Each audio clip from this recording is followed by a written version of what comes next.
Okay, I think we're live. Talk to me, chat. We're going live a little bit early. That's right. We got a lot going on. Timcast is imploding right before our very eyes. So I decided, why do I need to make the people wait another 20 minutes? They want me to go live now. So that's what we're doing. We are live. Timcast is over. It's over.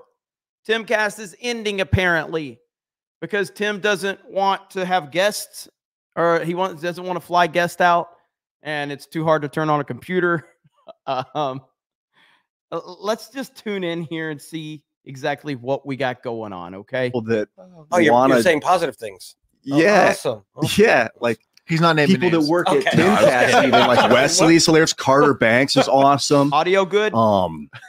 I mean, Charles is hilarious. I would love to sit down with Charles for a couple hours and just shoot the shit, talk about whatever, talk about economics, he's just a funny guy. Rugby, hockey, but yeah. Yeah, like he's just good to. So I'm actually going to do it the way Tim does it tonight, where I'm not going to read your super chats, and I'm just going to tell you how difficult my job is, and how hard life is, and how everything is tough, and this fake job that I have, it's too hard, and I cannot do that anymore. So yeah, just you can send hundreds and hundreds of dollars, but I'm just not going to acknowledge it.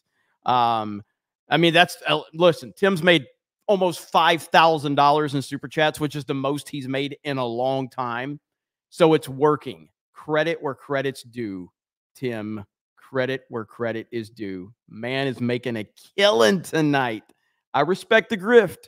It's manipulative, but I respect the grift. Yeah. Good that we're now building it back up. And I really do like the show. But I really want to do like all sketch. You were fantastic. I was telling the driver today. You were on a show? We were on the first episode he was together. In the very it was called Drugtopia. It's on YouTube. Wait, I've totally seen that. I've seen you guys for first couple ones. Good, dude. He comes off like Robert Downey Jr. It's crazy in less than zero. He's amazing in it. Acting is like my strength. We should do more. I would love you to do more. I would love Tim to do a sketch, but he can't leave. So so let me do a quick recap, because I know a lot of you are probably very confused. So we are watching Timcast IRL tonight. The title of Timcast IRL is "This May Be the Last Timcast IRL." Now I haven't watched the whole thing, but Tim is essentially listen, I'm going to sound very sarcastic, but I do kind of like, there is a part of me that does understand where Tim is coming from. But there's a whole other side of me that understands that Tim is lucky. Tim is a multimillionaire, and Tim has the easiest job in the world, even if what he does require a lot of work, and there is a lot of overhead involved with what he does, and there's a lot of planning, and there's a lot of attention to detail. It's still the easiest job in the world. You're still paid to sit around and talk on the internet. And I know I can't hold up the sarcastic. I'm not going to read your super chats because I have to. JRG Projects for 50 says, "Hey, Jeremy, you should really have Rudyard Lynch on as a guest on CobraCast, one of the youngest thinkers of our time and a conservative. His channel is What If what is it? What if a list? Is that what that says? From anthropology to civil wars. He would be awesome during your election coverage." Well, thank you for the 50. I read all super chats here. And in fact, I challenge you, chat.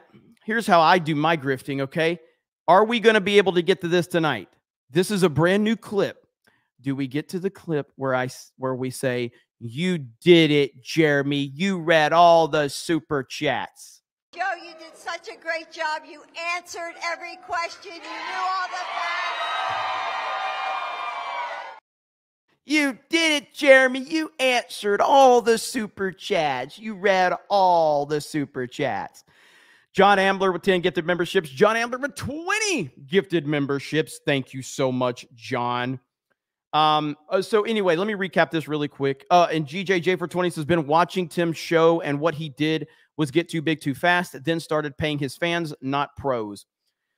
I mean, Tim is fantastic at what he does. I've had criticisms of Tim And I think that the problem, in my humble opinion, as a very low tier YouTuber that is not good at anything that I do on the internet, maybe I'm not qualified to say this, but Tim, I think, is really fucking good at what he does.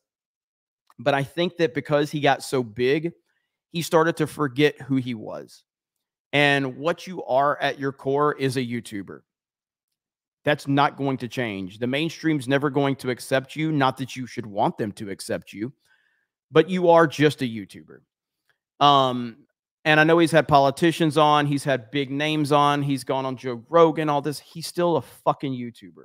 That's what he is. And when you forget that, you start to think that you have to accomplish more and you have to do things a certain way. And that's just not the truth of the matter. Keep being what got you there and what got you that platform, and don't lose sight of that. But he's very burned out because he thinks he needs to be something that he's not. Getting done means 10% across every person that I have to handle, and I can't do it all. Gotcha. And so, people are mentioning, we got a super chat, startup syndrome, you need a CEO. I'm like, of course, right. And so that's the question. It's like, it's a 4-year startup though. That's normal. 3 to 5 years startup. Yeah. Most companies fail in 5 years. That's what I mean. Yeah. Is that what it is? So now you're bringing the CEO, and well, it's like, why just keep spending money and spinning wheels? Like, I could pull it all back and keep making money and not have to stress about any of it. It's true. Does if I were you, I would have just already done just the Timcast thing, but that's we are like we're a little over 2 weeks away from the most important election of our lifetime, and Tim is doing this. Really? Tour bus. Okay. Pop out tour bus, basically. Living room. I can park it anywhere in the country. See, I upgraded from the van, you know what I'm saying? Stream live from the tour bus? No, I record my morning segments from the bus wherever I want to go. Yeah. And then that's it. I'm done. I could reasonably record till 4 to get the best segments up. I could do 10 segments per day if I'm working till 4 p.m. That'd be nuts. Can you stream on a bus? Starlink, yeah. And you could be done the rest of the night. You just do 10. And then at 4 o'clock, I go to Allison and say, "You want to go get dinner?" And I go hang out with my family. Okay. It is like an awesome tour bus you could get, or like one for like poison. They're based. AF. Yeah. Timcast IRL does very so you well. could just get one. 100 grand. Oh wow. How much? 100? So yeah, the whole thing has essentially just been Tim talking about how he's tired of spending the money he spends and how he could do so much more, make so much more money by doing his morning show. He's not wrong.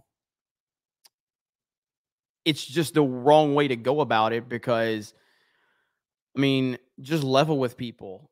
I mean, I'm assuming that we're supposed to have a normal show tonight, and instead he's brought Dave Landau on to just listen to him complain.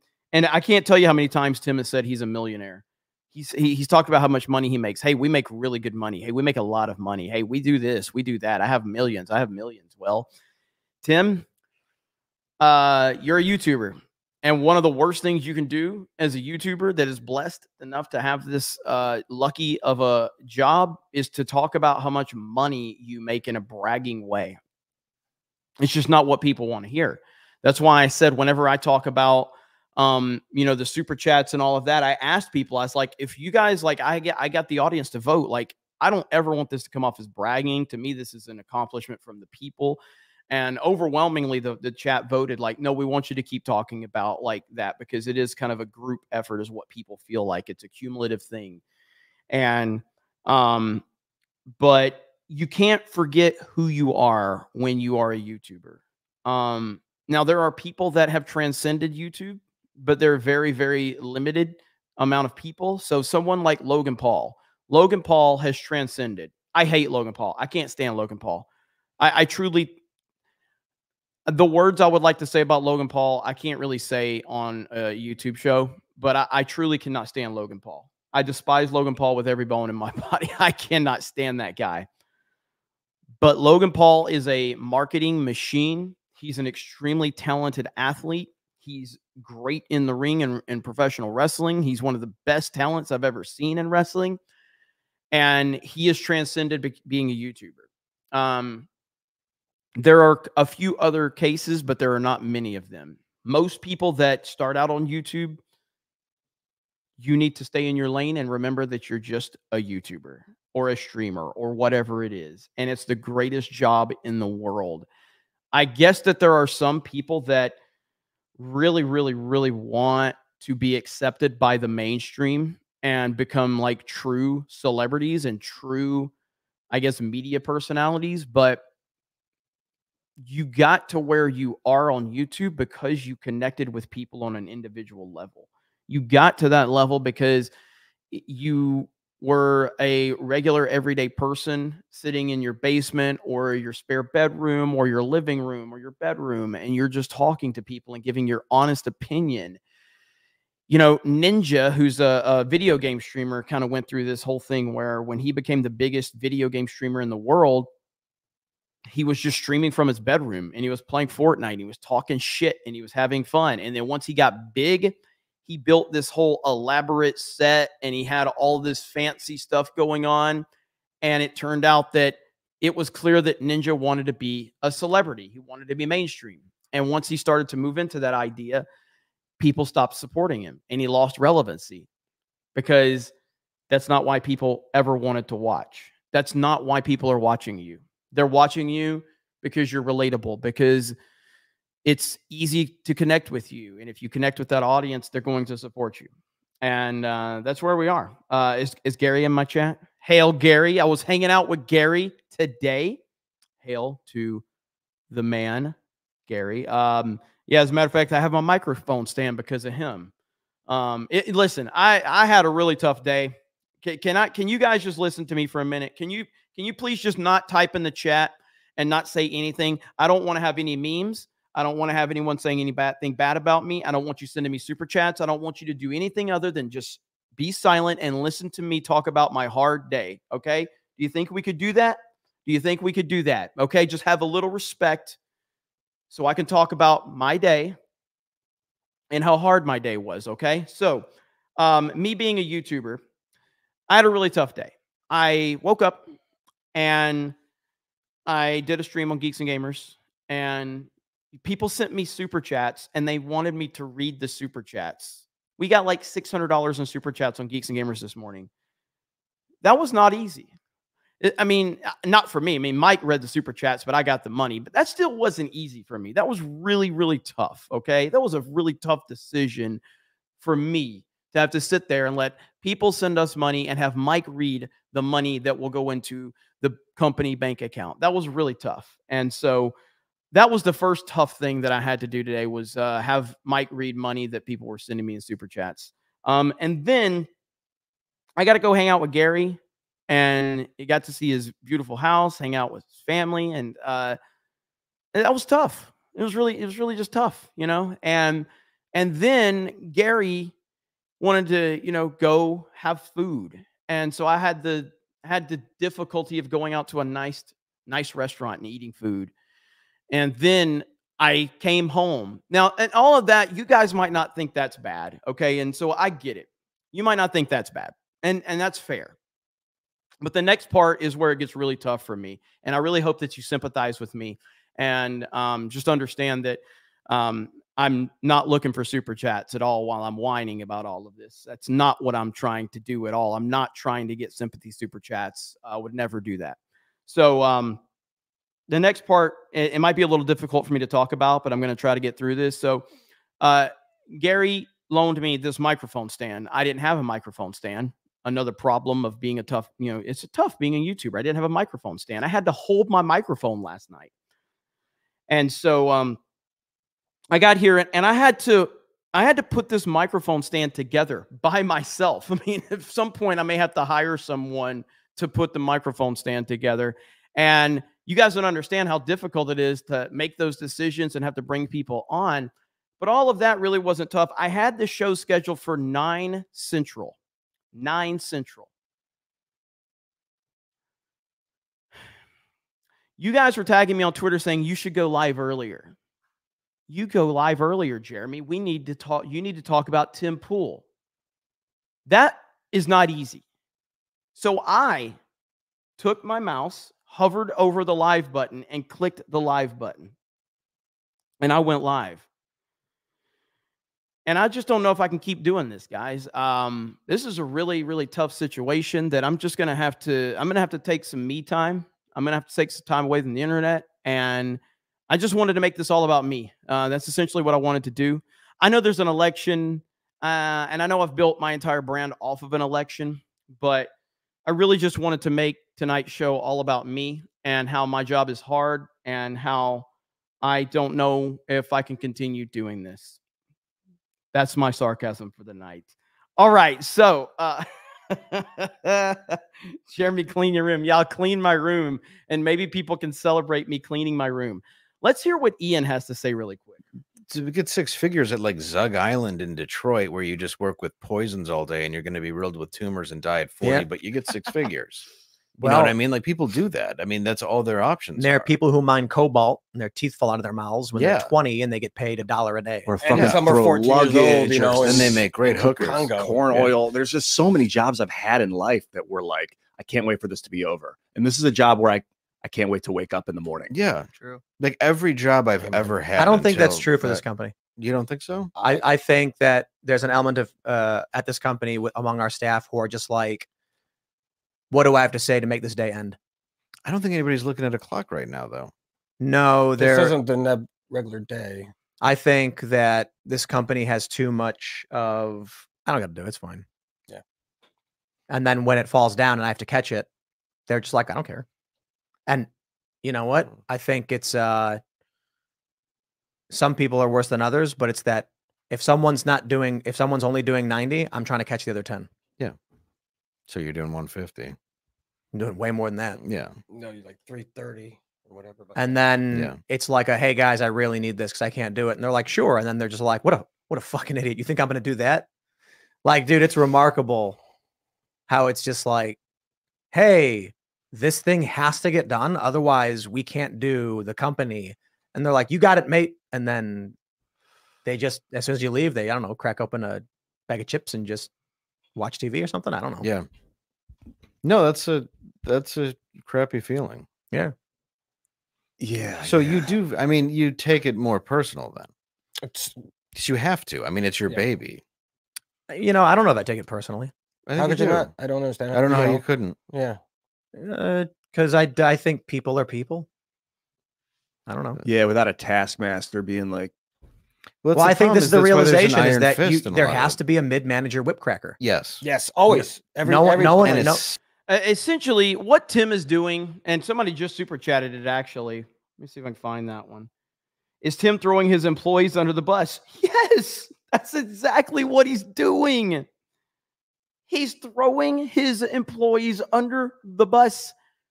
Attitude reflects leadership, or leadership reflects attitude from Remember the Titans, okay? Anybody who is passionate and wants to do it, who doesn't need a whipcracker, is not going to work at a company because they can do it on their own. They can, yeah.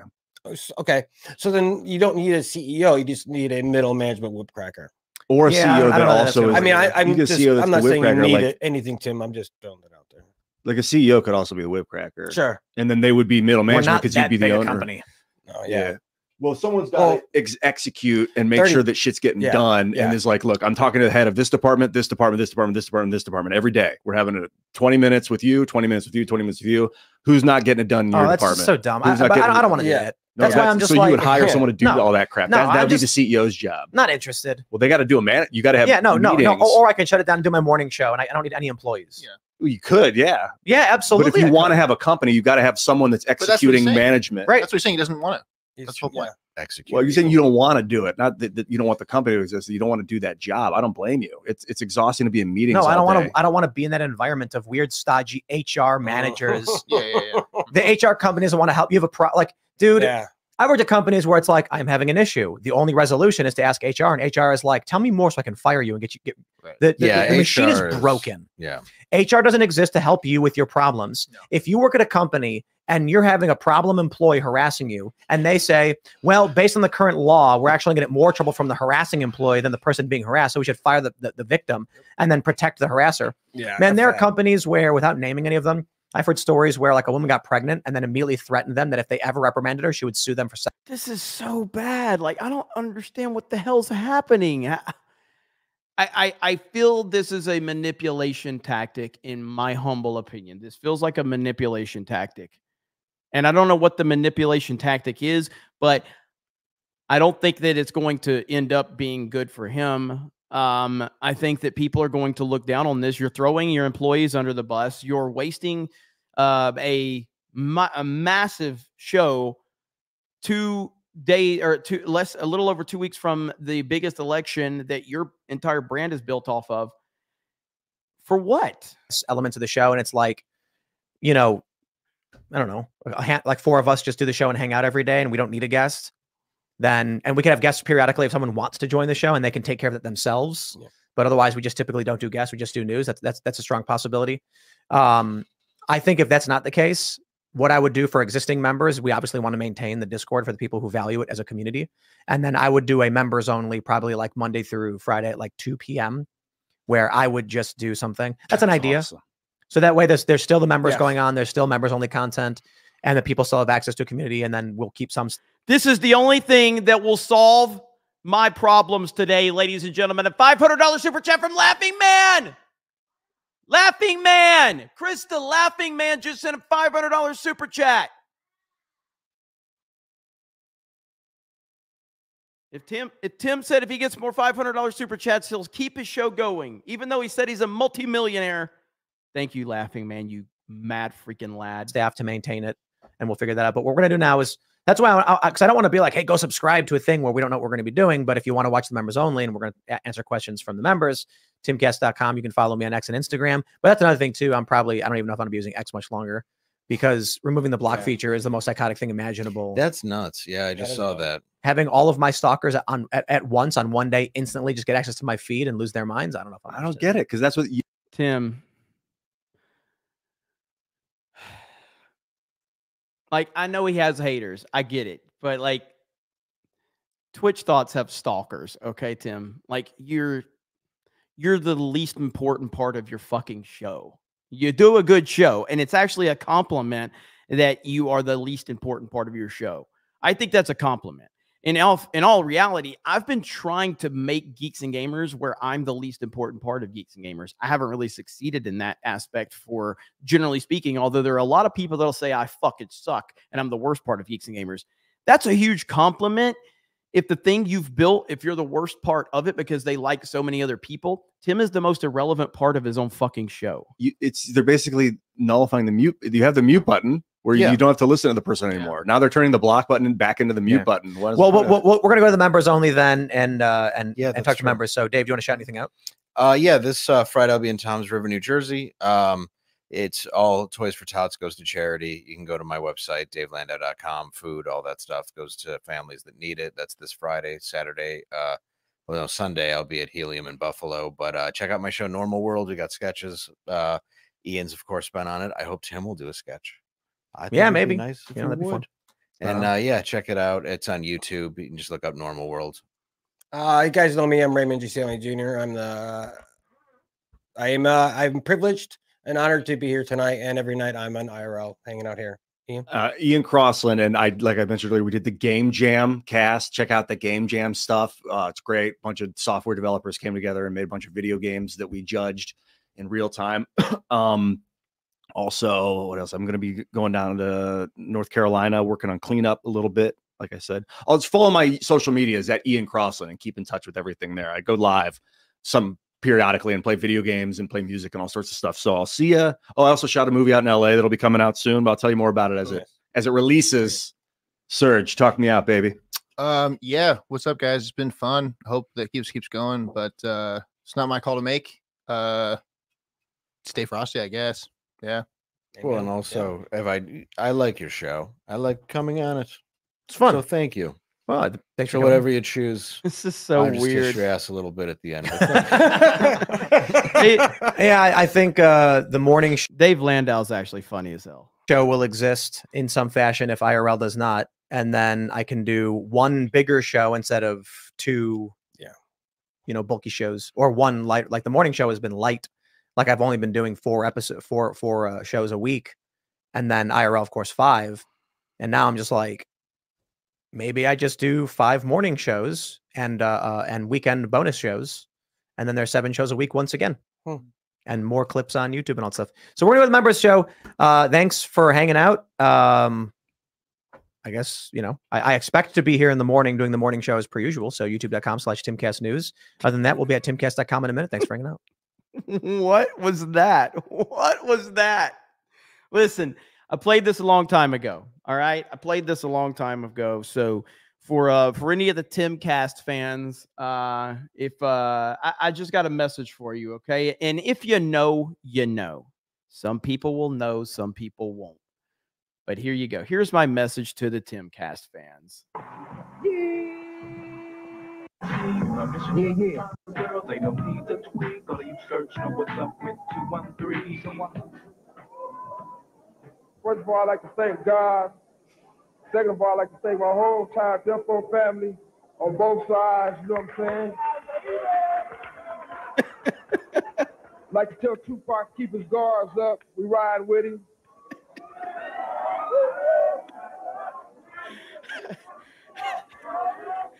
And one other thing I'd like to say, any artists out there want to be an artist and want to stay a star, don't want to have to worry about the executive producer trying to be all in the videos, all on the record, dancing. Come to Death Row. So if any of the audience out there doesn't want the host shutting down the chat for members only, crying because he's making too much money, telling you it's too tough to turn on a computer, come over to CobraCast 199. That's the message right there, okay? Just hop on over to CobraCast 199. But listen, we got some news to share for all of you, okay?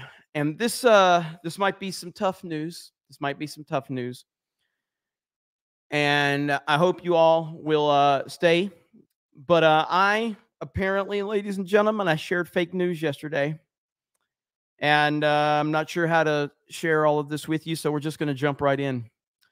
Thank goodness for Newsweek, ladies and gentlemen, because yesterday, I, the host of CobraCast 199, I shared an image with you that a former president of the United States of America, Donald Trump, shared on his social media. And Donald Trump, the former president of the United States of America, shared this image of him in a Pittsburgh Steelers uniform with the number 47. Now, I, at the time, like all of you and everyone else on the internet, I just assumed it was real. I just assumed this was real because, I mean, why wouldn't we assume it's real? I just feel like a young man. I'm so young. I can't believe it. I'm the youngest person. I am a young, vibrant man. I look at Joe. I don't know about him. I don't know. Macho man.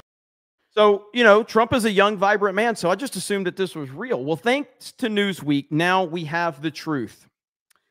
Newsweek says Donald Trump has shared what is likely an AI-generated image on his Truth Social account, showing him as a player for the Pittsburgh Steelers. Can you believe this? How would we have known this if it wasn't for Newsweek? Can someone explain this to me? How would we have known this if Newsweek did not inform us? This is journalism in 2024, ladies and gentlemen. So now, because I try my best to, you know, make sure I'm not spreading fake news, I decided, hey, Newsweek, let me go over to your article on your tweet right here from your article that has been, might I add, ratioed to hell. 447 upvotes to 4,200 comments, ratioed to hell.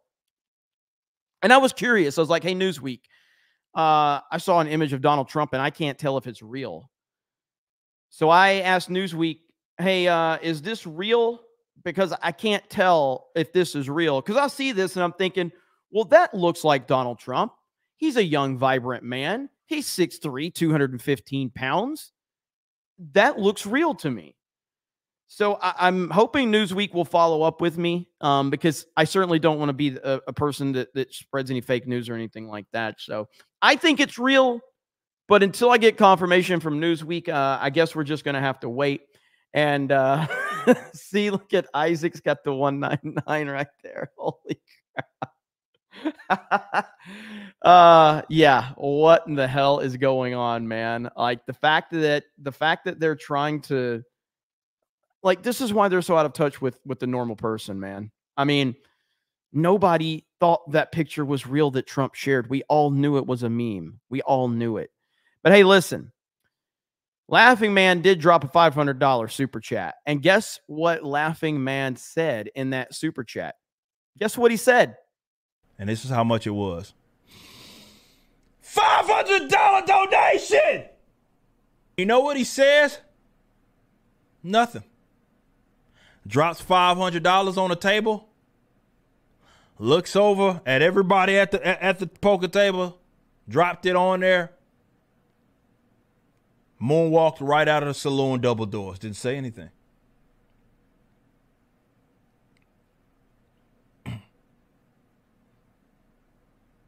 Spurs on his boots. Couple holstered handguns. Cowboy hat. Thick mustache. Dropped the money on the table, looked at everybody square in their eye, and just moonwalked right out of the saloon, double doors. Didn't say shit. Didn't say anything. There's no message there. Didn't say jack shit.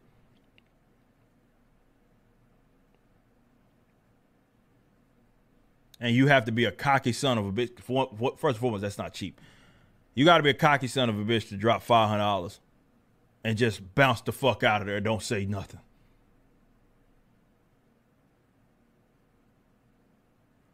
I respect that. We definitely respect that here at CobraCast 199. And thank you, Laughing Man, you mad lad. I saw a couple of that came in here. Let's see. Big B TV says, dude, I quit watching Timcast when you started CobraCast IRL when he shut down the chat for no reason. I guess I like watching gay better than a whiner. Well, I appreciate that. And yeah, I did put this picture on social media earlier, and I just said, hey, I told you. I freaking told you guys. I was right. I was right all along. And so, yeah, I do want to talk a little more about this because I think this is a very important thing to talk about, and that is the Tim Pool stuff. We're going to talk about Trump stuff too. Well, look, I'm not tying this into like a 2-hour show. If this goes longer, then it goes longer. I'm in Texas right now.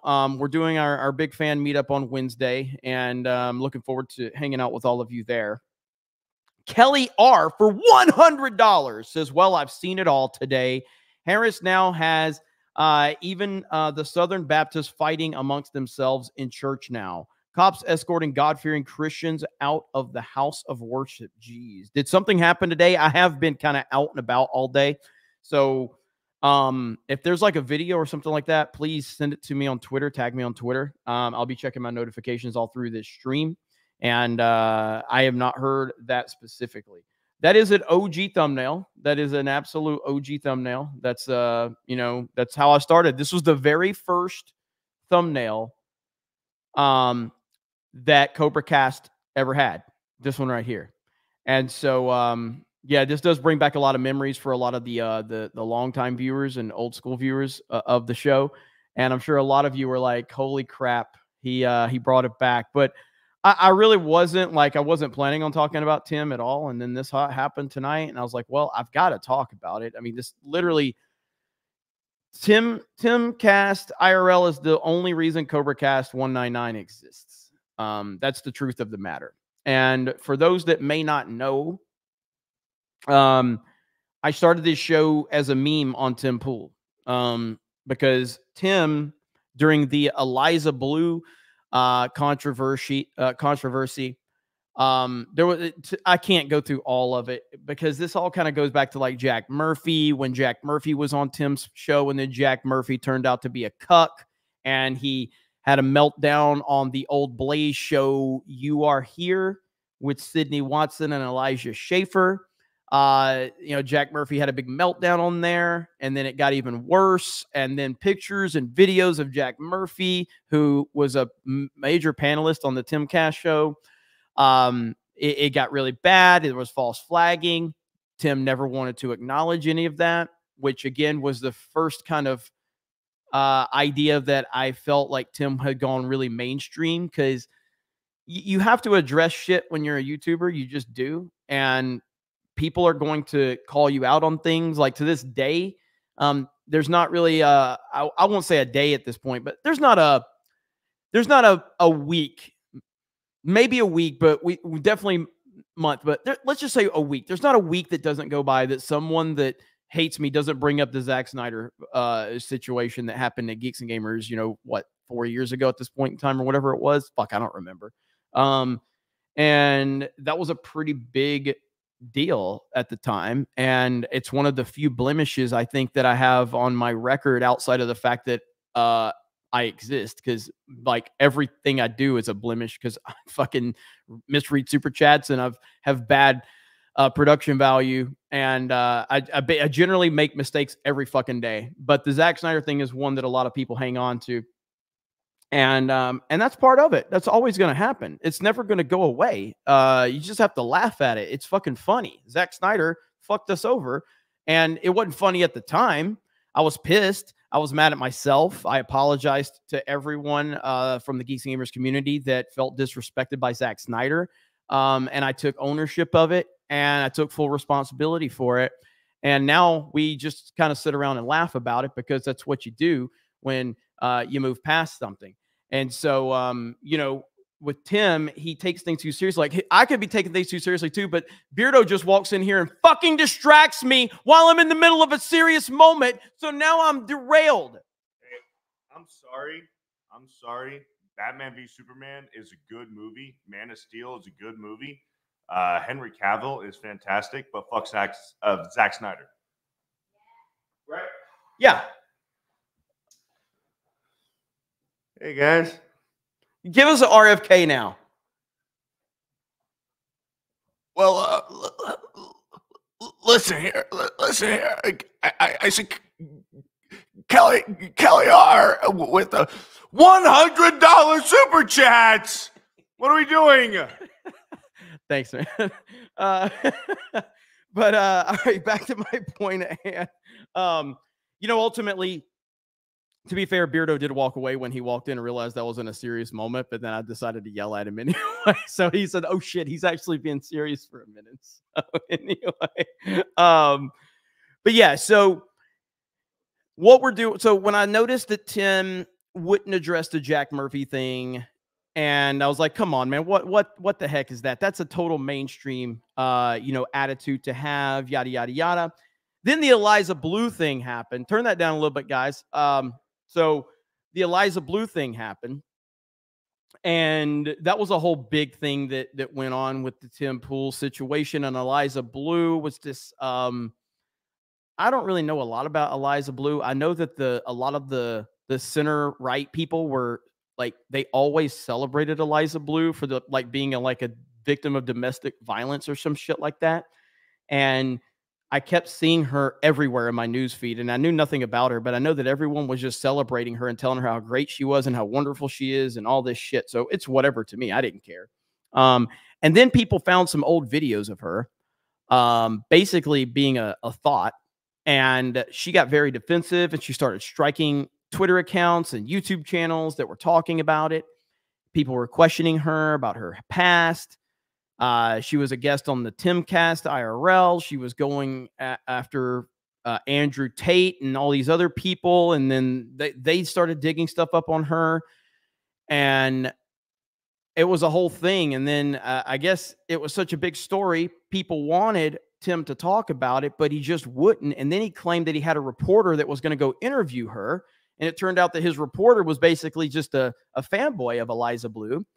He ended up turning off his comment section because the comment section was so bad during his live streams, because he turned it on to members only because he didn't want people asking about Eliza Blue. And that was a really bad situation. And that's where CobraCast comes into play, where I was like, if you're going to silence the audience, that's a mainstream move.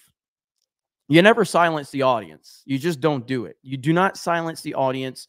The audience is there to give their opinion and give their feedback, and they're not going to like 100% of everything you do and 100% of everything you say, and that's the reality of the internet. and you have to be aware of that. But I am very much against silencing of audiences and silencing of voices, and it's a very mainstream move. Whether you want to look at Netflix, you remember Netflix and how a long time ago in a galaxy far, far away, you could go to Netflix and you could look at what the reviews from the audience of Netflix users were for a show or a movie. Remember that? Can't do that anymore, can you? Nope, nope, nope, because I'll be damned. People can't have their voices. Can't have voices anymore, can you? We all remember that. Netflix was like, oh, well, a lot of our Netflix originals are getting destroyed. And so we have to control the narrative. We want people to watch these shows and form their own opinion because that will help our advertisers, our watch time, yada, yada, yada. They didn't like that people had a voice. We're seeing that with Rotten Tomatoes. We're seeing that with wherever, anywhere you go, they don't want people to have voices. And that to me is a very massive, massive red flag for anyone that wants to silence the voice of the people. And so that's why I started CobraCast as a one-off meme to Tim Pool. It's essentially just saying, hey, you get the Jack Murphy beard. It's called the beard of shame. Don't treat your audience like this. Don't talk down to them. Don't disrespect them. It's bullshit. And you guys liked it so much, I just kept going with it. At first, it was called CobraCast IRL. And then I didn't like that I was running directly off of Tim. So I was like, let's call it CobraCast 199. And, you know, we started evolving it beyond a Tim Pool meme show, and it started to become, you know, a very low quality political show ran by me, because if it's ran by me, it's going to be low quality. But the people liked it. The people enjoyed it. And so we just kept, you know, chugging along, talking about how much I loved, you know, Donald Trump and how much this country was in bad shape. And here we are now, all this time later. And now we've reached a point where a little over 2 weeks before the election, and Tim Pool has had a massive meltdown. And the question is why? I think it's to manipulate the audience, in my humble opinion. I think it's a very manipulative move. He has thrown his employees under the bus. He's basically said that his job is too hard. And I do think it's a very manipulative move. That's what it feels like to me. And so, Dermy, I did type this in Tim's chat, Dermy Wormy. Hang on, right here. Because Tim Pool said, what's up, Harley Dave with the international IDOT? But Tim was talking about work. He's like, oh, yeah, this is such hard work. And I commented in the chat, and I was like, work. I'm sorry, as a person that's had a real job, this is not a real fucking job, okay? It's not. Dude, Gary, I don't know if Gary's still in the chat. We're sitting there. We went out to eat tonight. I looked at Gary. I'm like, dude, can you believe we're lucky as we are to do what we do? How fucking lucky are we? Like, how lucky are we? We have the greatest gig in the world. We have the greatest people in the world that support us and allow us this opportunity. As a person that worked in corporate America, I don't have to answer to some fucking douchebag with a fucking degree sitting in an office telling me what's best when I'm at the ground level doing the work. I listen to the people in this chat. They tell me what I'm doing. They give me feedback for what I'm doing. They tell me how good of a job I'm doing. And I listen. And sometimes I'm able to adapt. Other times I'll just stay in my lane. Like I will listen to the feedback of the people, and I'll do the best I can to give the people what they want. Am I always going to be right? No. Am I always going to be wrong? Probably. But at least, you know, I'm trying and I listen. And so that's really that. It's that simple.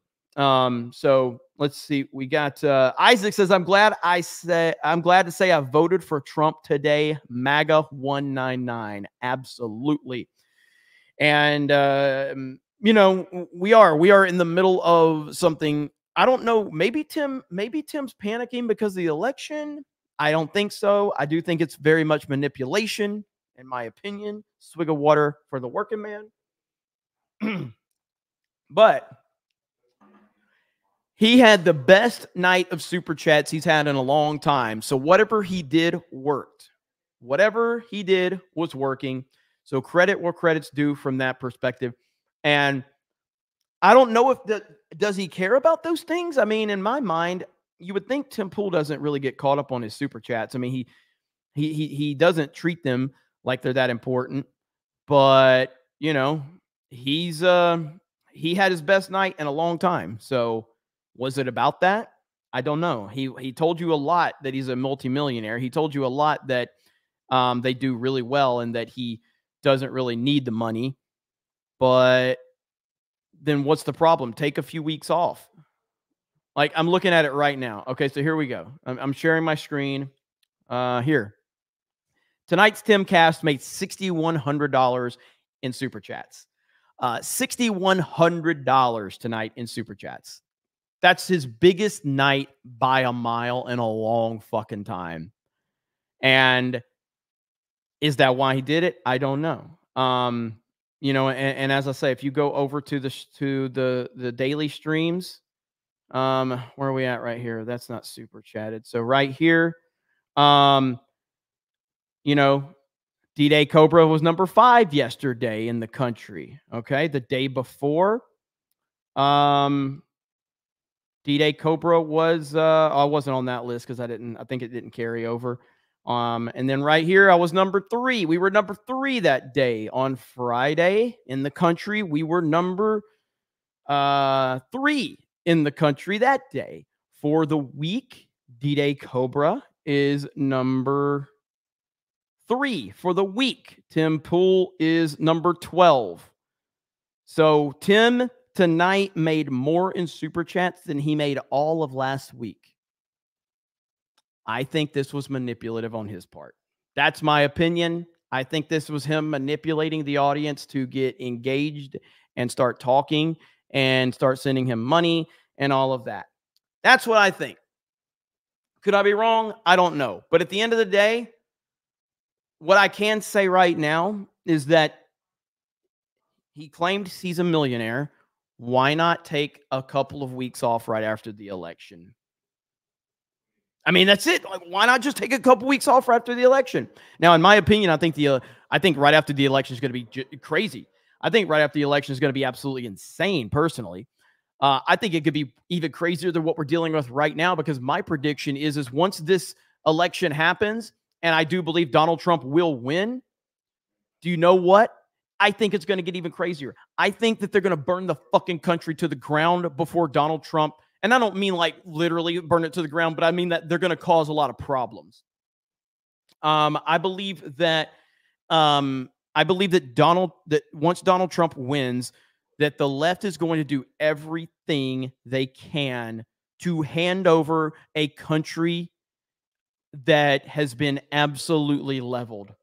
They're going to create, basically, if you go back to the Summer of Love and the George Floyd riots and all of that shit, I guarantee you what's going to happen is there's going to be an isolated incident with a police officer and a black male, and the media is going to blow it so far out of proportion. Because you want to know the truth of the matter? Do you think that there has been no black males with any police interactions that's had any shootings or beatings or shootings or deaths or anything in the past 6 months to a year? Do you think that that's just not happened? No. What's happened is the media has decided not to talk about it until they need to talk about it, because they know that if they talk about it all the time, you become desensitized to it. So they have been holding off until there's a moment where they can use it to create hell. That's the point right there, because it's not about reporting about what's happening. It's not about talking to you about an issue. It's about creating the illusion of an issue so that they can have the civil unrest that they want. That's what they're waiting on. And it's a sad reality of the situation. And I think that they were probably, I still wonder if Kamala and Tim Walz are an intentional lame duck ticket, because they are truly the two worst candidates you could imagine. I mean, Shapiro would have been a far better vice presidential candidate than Tim Walz. Tim Walz is awful. And I'm not saying Shapiro is great or anything like that. I'm just saying, like, when compared to Walz, Shapiro would have been a better vice presidential candidate. Gavin Newsom would have been a better presidential candidate than Kamala Harris. So yet we have this terrible ticket. So is this a throwaway ticket? Do they realize they can't beat Trump? Maybe. So is their idea to try to take Trump's second presidency and just destroy this country and burn it to the ground, figuratively speaking, not literally. And I think that might be the route that they want to go. I do. And so they're saving their summer of love stories for potentially after Trump gets elected. Maybe. But Tim Walz or Kamala Harris and Tim Walz is truly, like, it is one of the worst fucking tickets you could imagine. It really is. It's absolutely insane. Now, one thing that we want to talk about too is Donald Trump was on the Undertaker's podcast today. Okay. Donald Trump was on the Undertaker's podcast today. And we're not going to watch that whole thing, but something interesting that I watched about the first 20 minutes of it. And do you know what happened? Donald Trump dominated the whole fucking thing. Donald Trump literally was interviewing The Undertaker. That's what happened. Donald Trump interviewed The Undertaker because all that was happening was Trump was asking The Undertaker about wrestling history, about who was the toughest opponent, who's the greatest wrestler, did you ever get injured, how did you do this, how did you do that? That's what Trump did because Donald Trump is the alpha in any situation. He is the alpha giga Chad. No matter where he goes, no matter who he's with, no matter what the situation is, Donald Trump controls the situation. And he did it with the dead man, one of the greatest of all time. And in all reality, and wrestling fans know this, but Undertaker was the leader of the locker room. So he led the locker room. He was the alpha of alphas in the wrestling business. He was and it wasn't like that that wasn't like something he was given. It was something he earned. Undertaker earned the right to be the most respected man in the locker room. And Donald Trump sits there and just dominates the conversation. It was absolutely fantastic. And so there was one clip where Trump talked about is this it right here? Do I have it? Okay, here's the clip right here. I think I played this on Geeks and Gamers Daily. We'll play it right here. Here we go. You know, he was great. I never thought he liked me. And I felt badly because I think he's a terrific guy. And then Dana White said, when I was shot, talking about The Rock of the year, you may have heard about it. Yeah, it's going to ask you about it. Some rumblings about this. Yes. Rock called Dana and said, I want to have his number. I want to have his number. What he did is sort of incredible. He considered it bravery. I don't know. To me, I considered it like, what's going on here? But it was very nice, actually, The Rock. So you might mention that I said that. So The Rock reaches out to Dana White and wants to talk to Donald Trump about what happened. Now, I think Dwayne Johnson is an absolute chameleon, a phony, a fake, a fraud. The Rock is a great wrestler and an all-time great wrestler. But Dwayne Johnson's a piece of garbage. But hey, look, you guys don't care about me. You don't care about me, do you? All right. Look who's here. Look who's here. Hi, everyone. No, I did not cut my hair. It's just in a bun. Every time I do that, they're like, oh, Crystal cut her hair. She's a boy now. No, I didn't. Okay. I got a new sweater. Look at it. Oh, hang on. Oh, man. I messed up the lights. That's okay. Look, it's Kirby. They only had a medium because everybody took the small. I'm happy. Can I sit here? Yeah. Okay. All right. So Chris is here. So, yeah, listen, can you guys make her feel good? Cause like, I know you guys are here for when I'm here, they always say, oh, we finally have eye candy, but can you guys say that when Chris is here to make her feel good? You don't need, like, I know I'm eye candy for all of you guys here. Okay. Like I get it, but just make Krista feel good. Okay. So, you know what I mean? So anyway, do what? You know what I mean? So, yes, Krista, how are you? Do you know what we're talking about tonight? Yeah, Tim Pool, Beanie Boy. I don't know what he's doing. Something about he's tired of streaming or he's done. He's So upset, isn't he?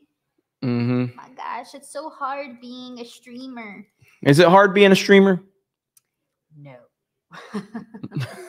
It's very easy. It's a very easy gig. Like it's a blessing, honestly, is what it is too. Like it's one of the dream jobs to have, and this person has everything under the sun. He has a lot of people watching him, a lot of subscribers and followers, and he's just like, oh, this is way too hard. I gotta back out. Like what?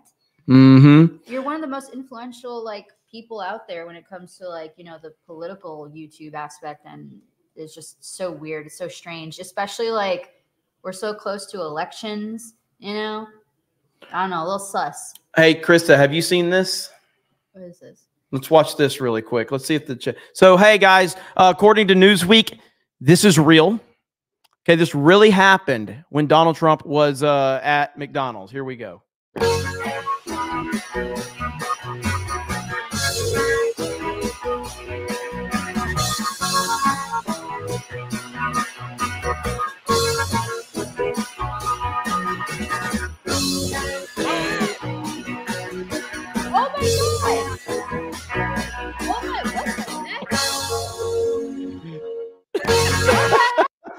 This is what the media, the fake news, think happened. Right? Yes. This is how yes. they portrayed him online. Oh, he worked at McDonald's. He did a bad job. He was throwing stuff. He didn't even put napkins in the bag. So yeah, according to Newsweek, that may or may not be real. I think we're gonna have to get confirmation on that. Did you see the Newsweek article I was talking about, Krista? So Newsweek decided to tell everyone that this picture of Donald Trump was not real. Wait, I can't see it. Oh, sorry, right here. So Newsweek decided to release an article saying that this video of Donald Trump might have been posting. It said, yeah, Trump appears to post fake image of himself as star NFL player. Oh my gosh, are you kidding me? Now this one might be real. That one might be real. I don't know. We'll wait for Newsweek to tell us what's going on. The Donald touchdown. What do you think about that beard from Tim Pool right there? You think that's a good look? I think that suits him really well. Okay. Especially, yeah. Okay. Yeah, I think that's a pretty good look for Tim. So if you're just tuning in, it was a quick update about the Tim Pool scenario and what's going on with him. And like I said, man, I'm really not sure what his end game is when it comes to what tonight was all about, but that's where we are. Tim, I guess, is claiming that he's going to be quitting his show. He's going to be quitting his show in some capacity. I guess we'll see. But we have things to talk about, primarily Donald J. Trump. We have to talk about the man, the myth, the legend, who, again, was on the Undertaker's podcast. And he did post this picture to Twitter.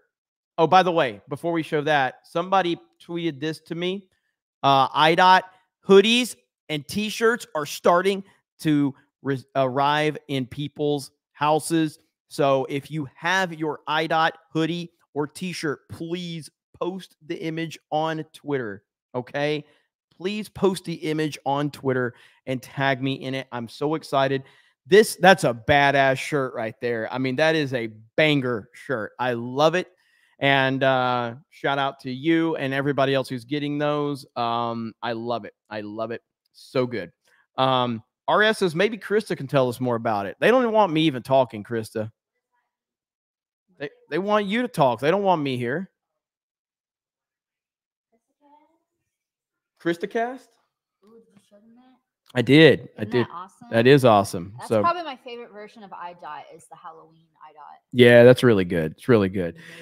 Jeeping Baylor for 50 says, hey, you Jeremy, love your stuff and your devout support for what is right. That said, can you stop talking about Tim Fool and get to the Trump taker reaction? Us old folks have to go to bed soon. I wish I would have saw that one earlier. Do you guys want me to do a reaction, like a full-on reaction to it? I don't know. I can if you want. I'm listening, chat. Is that what you want? Let's see here. We had another 50 that came in. Disco Cobra! Dang, laughing man, always dropping them bombs and dipping like, yep, I got it like that. Pull up, man. Drop some red, boys. What is he, a CEO or something? Dropping them like it's going out of style just to show the proper y'all have, or the power y'all have. Guess people love this. Hey, thank you, Disco Cobra. I appreciate that. All right. A lot of people want me to react to the Undertaker Trump. So I guess I can do that, Krista. I guess I can do that. Do I have Krista's permission to watch the Undertaker and Trump podcast? Yes. Okay, Krista has given me permission, ladies and gentlemen. So we're going to watch this right here. Undertaker and President Donald J. Trump. Here we go. Let me share my screen. All right, here we go right here. And one of my dearest enough to, the last time I saw you was at WrestleMania 29 at MetLife. Right. You were, I have to kind of apologize. Right. You were there. My family was there, right? And they'd come to you and asked if you would move one row back so that my family could come watch my match. Oh, yes. And you were gracious enough. I did it. You did. You were gracious enough to move back. Well, the problem was, I was like, there's an iconic picture, right, of I'm actually laid out on a table and CM Punk's about to drop an elbow on me. Right. And I'm looking at this picture, and one of my dearest, closest friends was sitting with my family. His name's David. He works for Georgia Pacific. Right. And I'm looking at this picture and I see him, and then I can see you trying to peek. He's got an enormous head. Right. And I can see I can see you trying to peek around him. And I was like, are you kidding me? You couldn't squat down enough so Mr. Trump could see the match. But anyway, I have to apologize for the enormity of my one of my closest friends' heads. Well, the big thing, we had the Battle of the Billionaires, and that was with Vince and me, and we each had our wrestler. He had Umaga. Umaga. We had two good guys, and they wrestled, and fortunately my guy won, and the loser had the hair shaved. I said, I don't want to have my hair shaved. But we actually wrestled a little bit. You mixed it up a little bit. It was a pretty famous thing. But I think it has your all-time record for pay-per-view buys. For everything. Yeah, it was a huge event. Yeah, it was a big one. But you went down just before me. And the entrance into the ring is the greatest entrance into any arena that I've seen. Okay. Yeah. And I don't think it's going to even be topped. The whole 100%. thing, the music, the whole deal. And by the way, he's a dynamic guy. When he does this, he's very, slow and easy. And, so you're supposed to act, you're supposed to be a dead man. So, you're acting sort of dead. Yeah. And it's one of the greats. And that's why I'm surprised, because you're a quick guy. You move quick. But in the ring, he just sort of moved around. And you left just before us, and the place was going crazy. I said, that's a very tough act to follow. I'm not sure. And I didn't realize how big you were. I figured you were big, but not that big. So I'm standing with Vince, and they had other wrestlers in the room. It's like essentially the green room, right, up high. Right. And you walked by me and said, hello, sir. And I said, this guy is really big. How tall are you, by the way? Right now, probably I've lost a little bit through the years, but I'm right at 6'8". 6'8". Yeah, my disc have been a little bit compressed through the years. You get compressed. Well, that's normal. They say you get compressed and your feet get bigger. Did you ever hear that? Well, Viper Chief, is it your birthday? Happy birthday, Viper Chief. Happy birthday. And also, Sith Eternium dropped 20 gifted memberships. 20 gifted memberships. Viper Chief's always saying it's his birthday, so I can't tell if it really is his birthday or not. JMNZZ450 says, was working on something great to put out before the election. Then my laptop left the world of the living. Pretty bummed. Then I just saw Tim Pool is firing everybody because his ego, and haven't stopped laughing. Hail the 199. Hail CobraCast IRL. Thank you, JMNZZ450. Thank you, brother. I appreciate it. I've always had big feet. Yeah, my dad used to. Yeah, my dad used to tell me. He said, "You'd have been tall, boy, if you hadn't to give up so much for foundation." That's right. So, but I said, this guy is really big. And you were wrestling a good guy that night. Do you remember? I do remember. He was a good specimen guy. And, and it was Good great. But I said, specimen how do we guy. beat this, Vince? What are you doing? Why don't we go before them? We should go before them. But we had that was a great evening. And I think it said, I don't know if it still has, I think it still has your record. It was, it was a big night. It was in Detroit. Yeah. And well, I have a son who's 6'9". Can you imagine? I have a son who's an inch taller than if you say. So you were probably at super height 6'9". Yeah, I was probably right there at 6'9". So 6'9", like 360.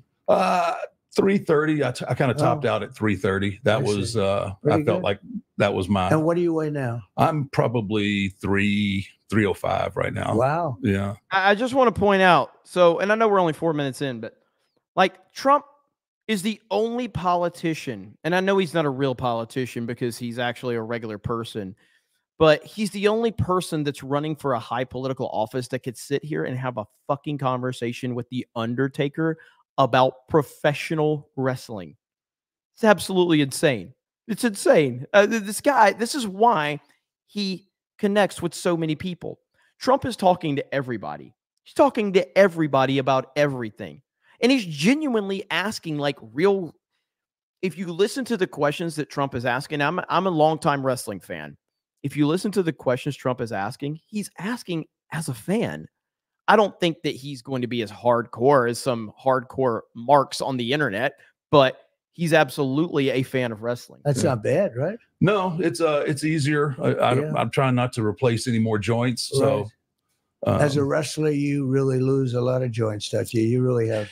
Yeah. I mean, the body's not made to take that on and then, most people don't realize the schedule that we kept back then too, which was on the road over 200 days a year. And that's in the ring. So how do you, I've always wondered, because it's whether it's, fun or, entertainment, or you're still getting slammed around, right? Yeah. Does that ring take great absorption? In other words, well, it's funny that when Vince started getting in the ring and mixing it up a little bit, the rings got a little bit softer. Yeah, right. Before that, it would be just like taking a fall on this floor. I mean, they were really hard. Well, how did you do that? So that was, wow, that's a.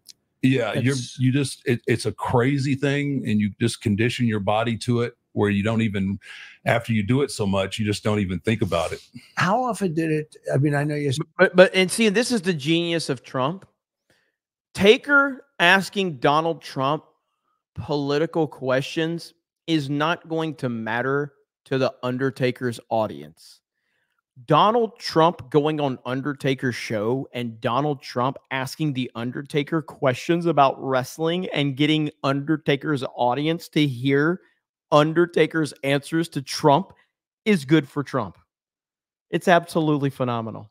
You're supposed to interview me, but I find it very interesting. How often did it happen where somebody gets really angry? In other words, you hit a guy accidentally the wrong way or something, and he's had it. And these are tough guys to start off with. They're not babies. How often did it happen where you're fighting somebody and you made a mistake and he gets angry and he really goes at you? Yeah, back in the day, like, so I started with Vince in 1990, but before that, in the late 80s and stuff like that, guys were really salty. And they didn't take too many, you're supposed to be a professional. Right. And usually guys you think, well, if he hit me like that, then, it's for a reason. So, they'd mix it up in the ring for a little bit, and then they'd get back in the locker room. And what would happen? The guys would run into the ring and stop it, right? I was told when you had a lot of guys running into the ring, that usually meant that there was a problem. Usually, when that happens, it's part of the show. When guys are actually, what stops somebody from going nuts and really, really starting a real fight? Yeah, probably losing their job.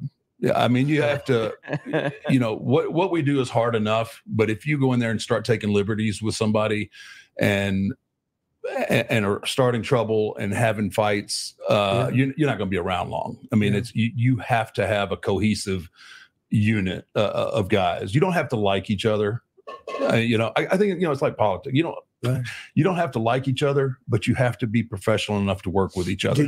Did you like some of these guys a lot, or not really? Yes, no. A lot of the guys I'm really close with, and then there's some guys that I don't care much for, but it's kind of like the way I wish politics would get back to. Yeah, I may not agree with you, but I can share a dressing room with you. I can shake your hand, and we can do business. And that's how it is. There's some guys that you kind of naturally you gravitate towards and become friends with. And I had a group of guys that we ran. How many years have you done it? So I had a in-ring career of right at 35 years. I mean, that's amazing. And you're still in one piece. Right? I'm in one piece. I got some new parts. I got some new knees. I got new hips. Does every wrestler end up essentially having to get new parts? At some point, usually you're going to have something that needs to be replaced. There's very few guys that get out unscathed, and that's. You ever get hurt so badly that you basically can't continue the match, and you got to be like literally helped out and carried out? It happens. It happens, and it's just part of what most people don't realize, Mr. President, is that although we're entertainment, but in any given match, you're 2 inches away from something really catastrophic happening. Absolutely. That's what I've always said. I can't, I can't really stand when people make the statement that wrestling's fake, because there's nothing fake about wrestling. It's absolutely one of the most dangerous, sports you get involved in. And I do consider it a sport. Fuck you, Beardo. It's predetermined, but the finish of the match is predetermined, but the path to get there is not predetermined. You actually have to go out there and execute at a high level, keep the audience entertained. You have to train. You have to know how to take your falls the correct way. And you have to be able to work with your opponent in order to make all this happen. But like I've said, with like Stone Cold Steve Austin is the greatest example of Stone Cold Steve Austin was never going to be the top guy in the company based on how the company saw him. Austin went out there and made his own path. He created his path by being himself and being determined to be the absolute best out there. There wasn't anybody at the top of WWF that was going, this Stone Cold guy, we got to make him the champion. That was not the case at all. Stone Cold absolutely went into that locker room and said, I'm going to take this motherfucker over. I'm going to dominate, and I'm going to be the top guy in the company. And the only way he was able to do that is by literally changing the entire industry. He did that by himself.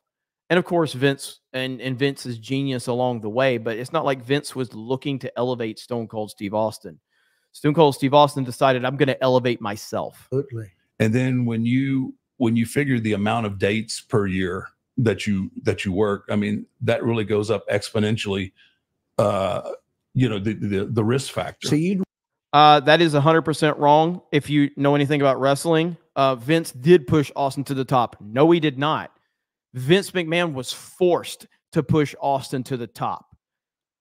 Vince McMahon did not want Austin. Vince McMahon named Steve Austin the fucking ringmaster.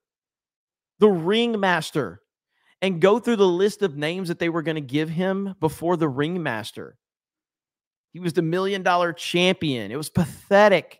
Stone Cold went out there and literally changed the entire culture of the business, and then he forced the hand. And then, of course, at some point in time, Vince looked at it and said, I can't not elevate this guy. It's the same thing as Daniel Bryan. Daniel Bryan was never supposed to be a top guy. The Yes Movement was never supposed to be what it became at WrestleMania 30. It was never supposed to win that belt. He forced the hand by winning over the audience. That's what happened. Obviously, at some point in time, Vince saw the writing on the wall, but that's because Stone Cold forced his hand. You worked 200 days a year. I had an 8-year stretch where I averaged about 220 days a year. And then you can just keep going. You just kind of get in that zone. Your body kind of gets used to the trauma, and you don't feel right. Actually, if you go home for too long, you kind of get restless and your body feels too good. And you think, I got to go back to work. That's a great. Well, you had a great career. Well, I appreciate that. I really do. People love you. That's why. So I heard they said, and I heard you were a fan. I don't want to say, but I heard you were like a political fan of mine, and I appreciated that. But I said he was such an incredible athlete, entertainer. That's a great point. Somebody brought up that if the curtain call didn't happen with the Click and Triple H, Shawn Michaels, Kevin Nash, Razor Ramon, if that moment never happens, Stone Cold Steve Austin never wins King of the Ring. So quick backstory on that. Kevin Nash and Scott Hall had signed with WCW. Shawn Michaels was the champion. He was the top guy, and Triple H was just one of the boys. Hall and Nash left WWF to go to WCW. They had a curtain call. They broke character. It was a big no-no in the business. So, of course, Hall and Nash left the company. Shawn Michaels was the champion. He wasn't going to get punished because he was too big of a deal. So Triple H was the fall guy. Triple H essentially got punished and knocked down to the bottom of the totem pole, lost his opportunity to win King of the Ring. Stone Cold Steve Austin was the next man up.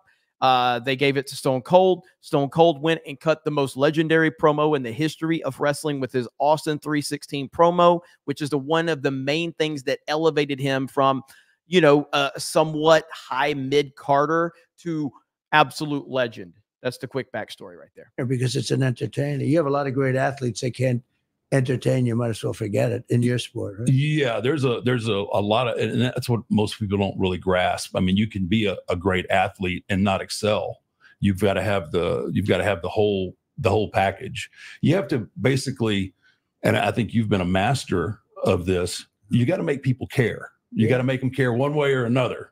Either they love you or they hate you. So who do you think, outside of you, who do you think was the greatest combination of athlete, entertainer, et cetera, et cetera? Who was the greatest of the couple of greatest that you've seen? It's Stone Cold and his Flair. And if you want to talk about like transcendent star, it's got to be Hulk Hogan. But Stone Cold and Flair are the two GOATs. My goodness, there's Stone Cold Steve Austin. Right. He was up there. You'd have to put Hulk Hogan in there, right. And Ric Flair. Yep. Those are guys that just kind of off the top of my head could captivate you with what they had to say, deliver a performance in the ring, and then now you were CobraCast wrestling win. Haystacks Calhoun, right? Oh yeah. Right. Did you ever? You were too young. Yeah. A little before my time. But he weighed like 500 or something. He was a big man. Now I feel like I got to start talking wrestling like through all this. Bret Hart is the single greatest in-ring technician. There's no better wrestler than Bret the Hitman Hart when it comes to just technical wrestling ability. Shawn Michaels is the best in-ring performer I've ever seen. Stone Cold had the whole package along with Ric Flair, and Hulk Hogan just defined the 80s and then redefined himself and became the biggest villain of all time. So those are some of the guys that are at the top of my list. He was a big man. He was a big one. Yeah. Let's see. You had a lot of beauties out there. I had my share of giants. That Vince used to feed them all to me when I first came up. Like if there was a giant, there was a monster. Right. They were coming my way first, and if I could work with them, then he would let Hogan or somebody else work. But I had to break them in. Mark, in an economy like this, yes, something that you and I hate more than anything is debt. Hate debt. So this is the grift portion. So of course we let them grift away because we respect the grift here at CobraCast 199. Business. Bad for business. Debt is a bad thing, but we partnered up with some friends of ours over at PDS. Hey, you might some new people might be here, but I don't skip the grifting sessions. I allow just be honest with yourself, and it's time to be honest with your finances. You're never going to get out of debt unless you become financially smart. And that's where PDS is going to help you out. Okay. What do they do? Well, during the holidays, people get in more debt than any other time of the year. Last year, half of American consumers took on debt to pay for the holidays. This year, that could be you. Could be me. But it's never too early to start planning to get out of debt. And our friends at PDS Debt can help. Beardo, you catching strays? Laughing Man says Jeremy doesn't skip like Beardo skips leg day. With a personalized solution just for you. If you're making payments every month on your debt and your balances aren't going down, PDS has the solution. Everyone with $10,000 or more in eligible debt qualifies. There's no minimum credit score required. Bad and fair. Okay, Undertaker, you're one of the single greatest wrestlers of all time. Your gimmick is legendary. This is a fucking horrific ad read, bro. Like, what the fuck are we doing? Credit accepted. Wow. Save more while paying off your debt in a fraction of the time. We've all been in debt. Yep. You were in debt when you started wrestling. Oh my gosh. Yes. I was seriously. Yes. Just trying Major to make debt. it. Yeah. Just trying to make it. You could have used PDS. I back could have then. really used PDS back then. You couldn't even. Gary level ad read. What's that? Credit cards maxed out. all $300. Struggling. That limit I had. Yep. Well, we want to let our listeners know, I want you to start planning today. We want to help you get out of debt. PDS wants to help you get out of debt. Get a debt-free analysis right now at pdsdebt.com/6feet. It only takes 30 seconds. That is pdsdebt.com/6feet. pdsdebt.com/6feet. Ladies and gentlemen, please get your finances in order. This is important. If there's ever an ad that's more important, this is the most important. This is very important. Yes. Yeah. Your finances, you got to have them in check. Yes. PDS, man. They're going to help you out. PDS.com/6feet. Thank you, PDS, for sponsoring 6 Feet Under. How's it doing now? Are there any? That was a horrific ad read. And I stream with Gary. And I think Gary's ad reads are better than that shit.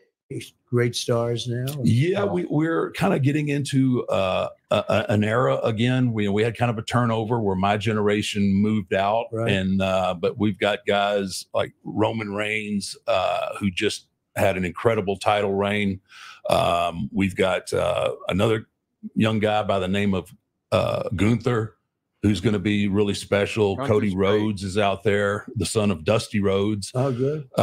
So yeah, the business itself is in a really, really, really good spot. And then we just had the merger with UFC and Right, that's TKO. good. Oh my goodness, Gunther, yeah. It's been.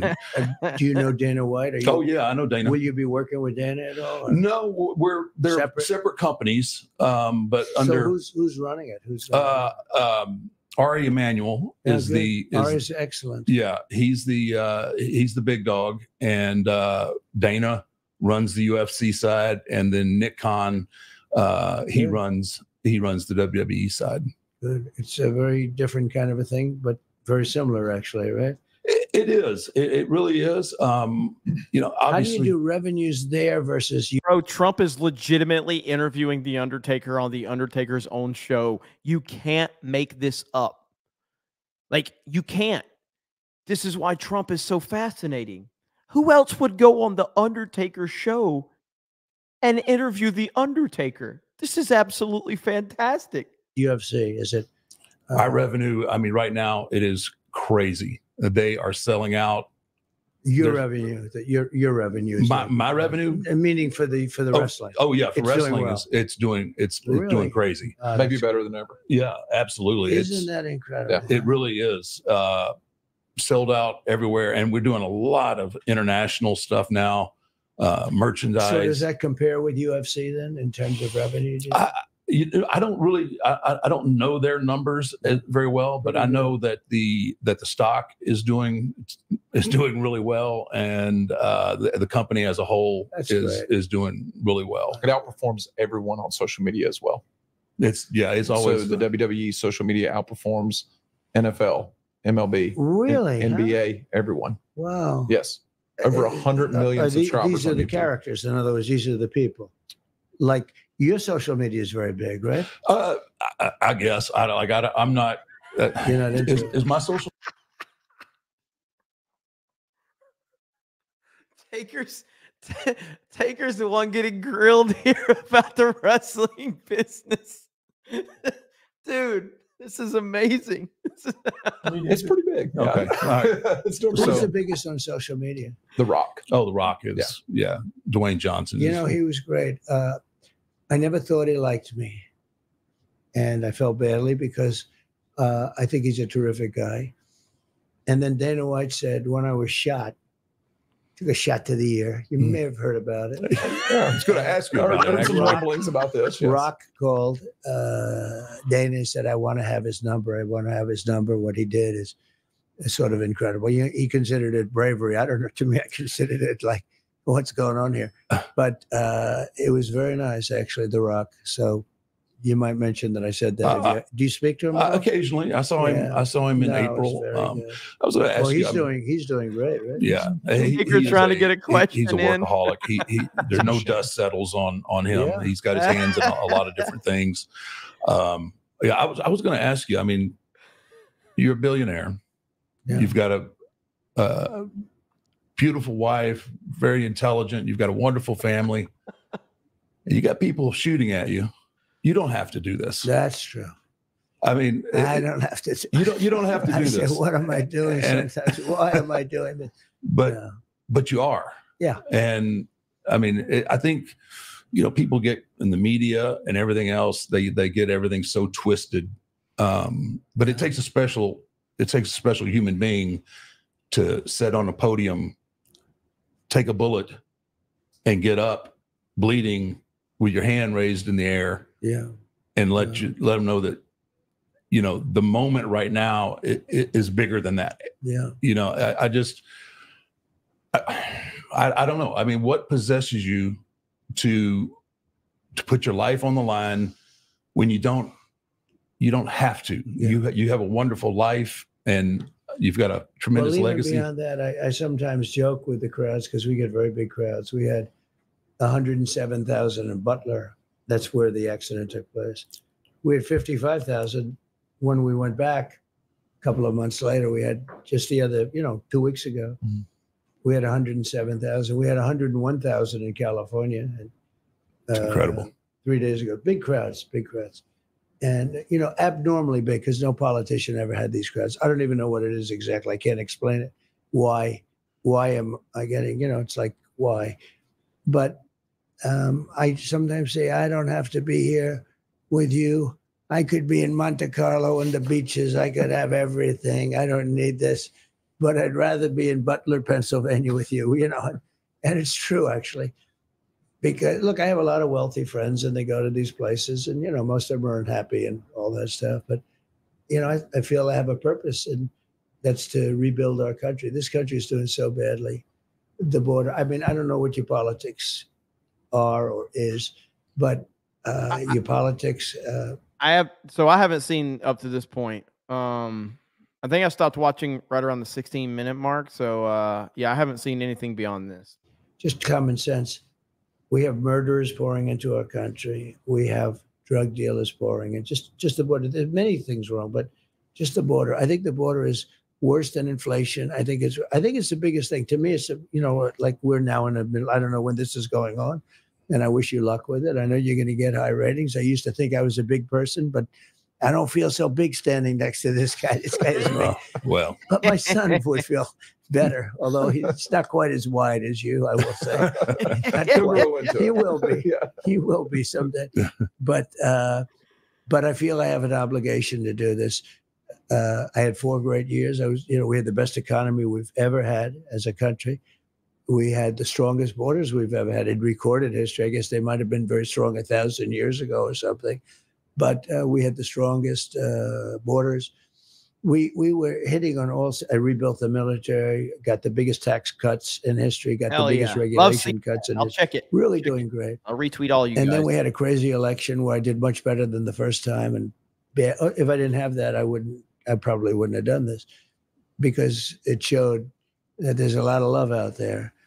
Got hit with COVID, the whole thing, the whole world got hit with COVID, which is the China virus to be exact, but and got hit hard. There's never been anything like it. Who would have ever thought the word pandemic? I heard the word, but you never thought it was like a modern day. You figure nowadays you take a shot and you're fine, right? It goes, everyone is fine. but we had it's an ancient form of a disease. In 2017, it killed 100 million people. And we could have lost 100 million people too pretty easily. We lost many millions of people all over the world. So I got hit with that. We had a crazy election, which was, I won't get into it because I don't want to get you in any controversy, because you like no controversy. That election was so there's not rigged. too many people. There's not too many people trying to argue with this guy. No, that election, that's good. Nobody's going to say, hey, let's take it outside, right? No, but so I got more votes than any sitting president in the history of the country by millions, right? And they say we didn't win. It was a version, but it was a COVID thing. Look, you couldn't get security. Nobody wanted to go outside. Big guys like you would say, I'm not going to be secure. You couldn't get anybody. It was like people didn't want to die. Right. It was it was right in the middle of that. And now I'm running again and I'm leading. And I beat Biden, and this is why you're rolling with this crew, Savvy. That last thing you said, that's why you're here. Just keep it up. They saw he was getting beaten. It's sort of like, it's a little unfair, and it's sort of not really what democracy is all about. But Biden got 14 million votes. He deserved to run it out and see. And they took it away. They actually took away his presidency, if you think about it. It was they call it a coup, but they actually took away his presidency and they gave it to this one. And this one is worse than him. And we're leading now, but we have to see if we can do it. We got to do it. With him, I was leading by a lot. It was sort of over. And they went to him and they said, you're not going to win, and we're going to replace you. Think of that. I mean, that's a coup. No, they took it away. Okay, now think of me. I spent $150 million. We're raging. We're doing great. We're against Biden. We have the debate. It was a good debate. He goes down, and now I have to fight somebody else. That's like you going into the ring, and you're beating the hell out of somebody, and they call up and they say, get that guy out of the ring or put somebody else in for a while. Right, yeah. Right? You got to fight two guys instead of one. It's a good analogy. So anyway, so we have a second one that we started. Well, no, but the whole focus was on this one man, because it's a one man, it's one thing. And then the debate was like a big deal. And that's over. And you think you have it won, and all of a sudden they replace. And then the new person always has a honeymoon period. So she got 6 weeks of a honeymoon period. Everybody thought good. They didn't think good of her before. In fact, she was the last of 13 people that was going to be chosen, but they wanted to be politically correct. So they picked this person. And she's not qualified. She got no votes. She dropped out. She ran against Biden and she dropped out. She got no votes. They had 13 people. She was number 13, and they picked her.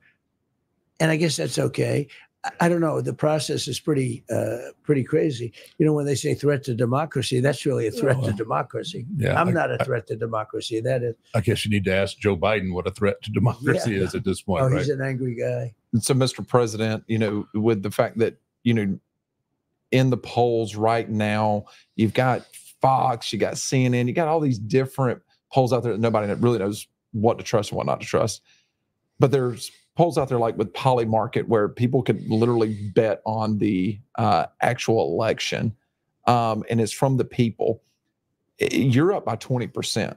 Now, a month ago, you were only up by 10%, and there's been over $2.1 billion that has been put on you to win this election from the people. And you've tweeted about it. You've been talking about Polymarket. Why do you think there's been such a swing in this and the odds right now of you winning over Vice President Harris? Yeah, I think they got to know her, that she's incompetent, that she's a Marxist. You could say communist. A lot of people don't know what a Marxist is.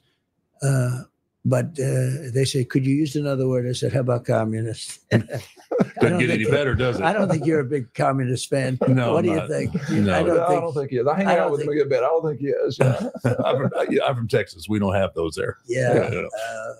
When I first met you, you were walking down getting ready to walk down to the ring. And I was surprised at how big you were.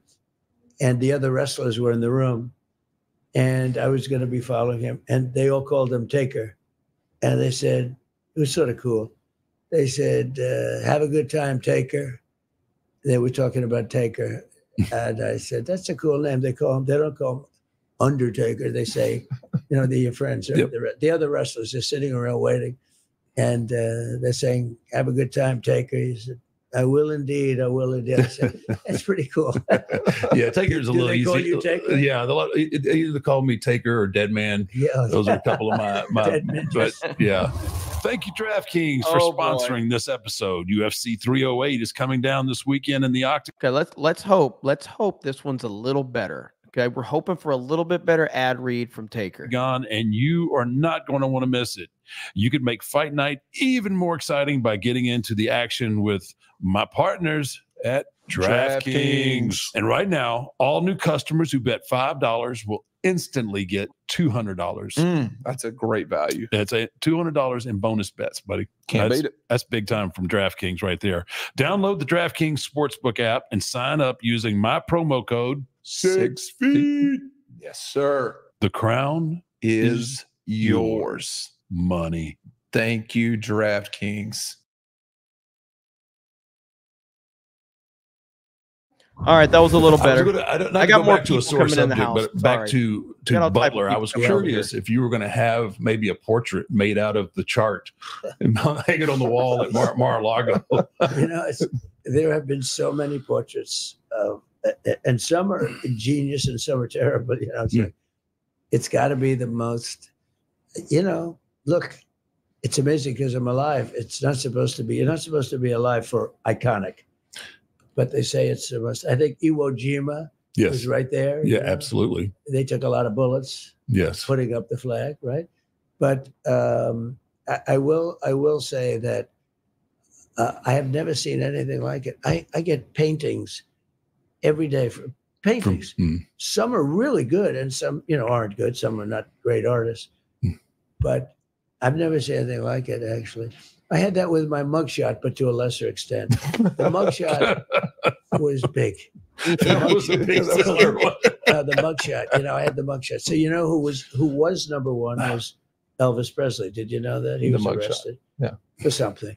And that was the biggest. And then Frank Sinatra was second. A lot of big mugshots. He got into a brawl had to do with the booze and women. They'll do it every time. And that can do it every time. It's a bad combination, right? That'll do it. It'll do it. Never for you, though. No, sir. Are you a drinker at all? I've been known to partake in a drink or two. Not as much now as I used to, but Trump is absolutely dominating this conversation still. It's unbelievable. And I don't mean that in a disrespectful way. I love Taker. Taker's great. This is not about Taker as much as it's just about Trump and how he just has the ability to dominate any situation with any personality. He's the dominant force. I've pulled it back a little. So we have that crazy mugshot. And the heck?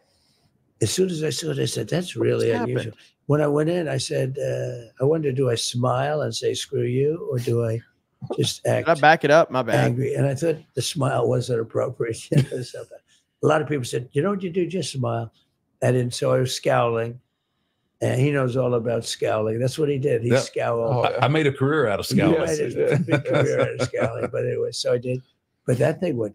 Hey, listen, I'm sorry that I accidentally skipped it, okay?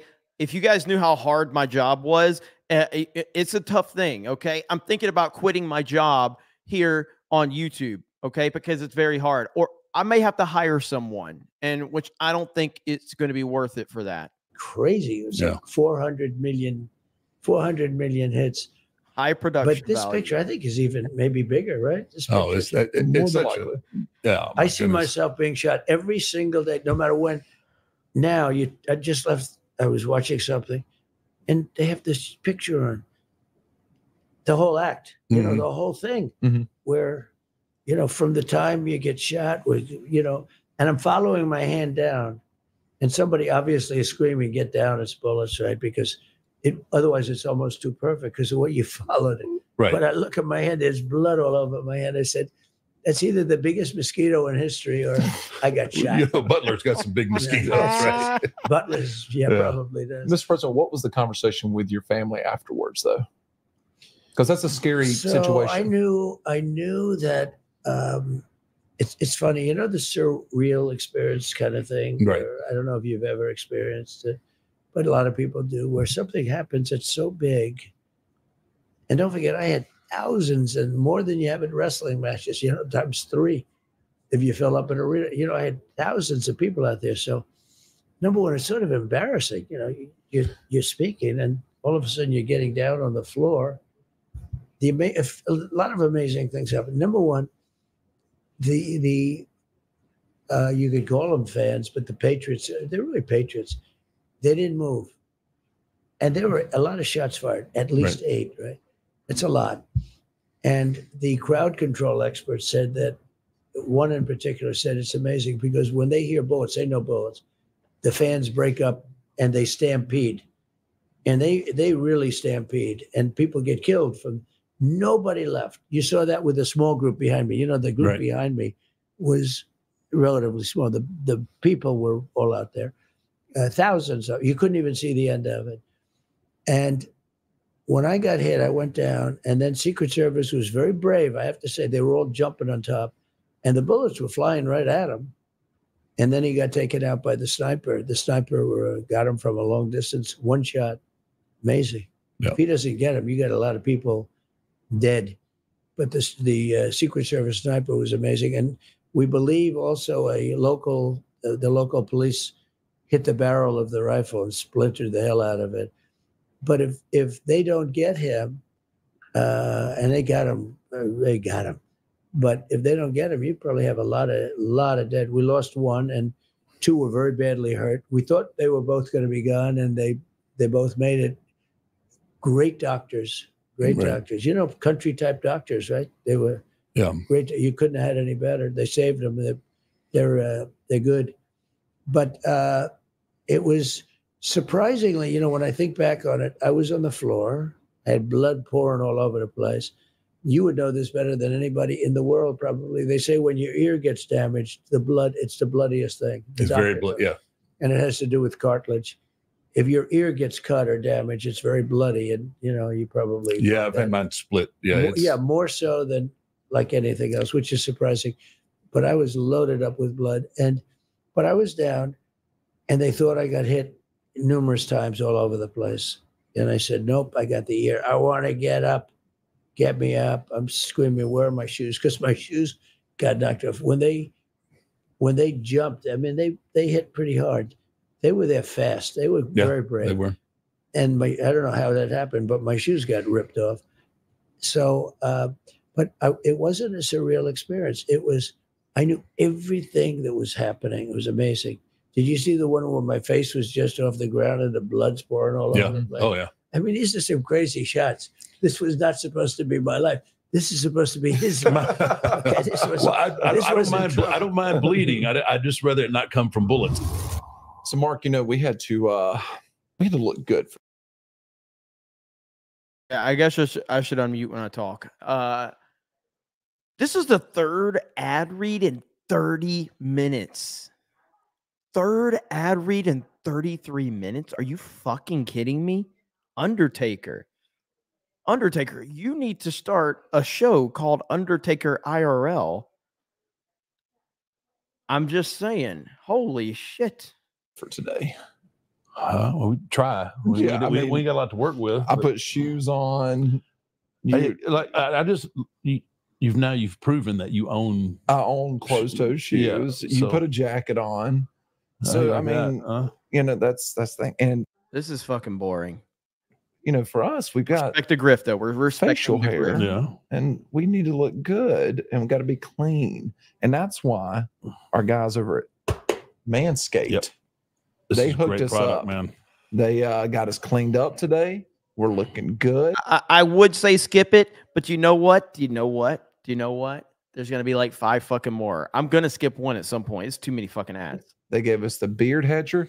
And I'm going to be honest with you, Mark. I'm clean upstairs and downstairs because of Manscaped. Yeah.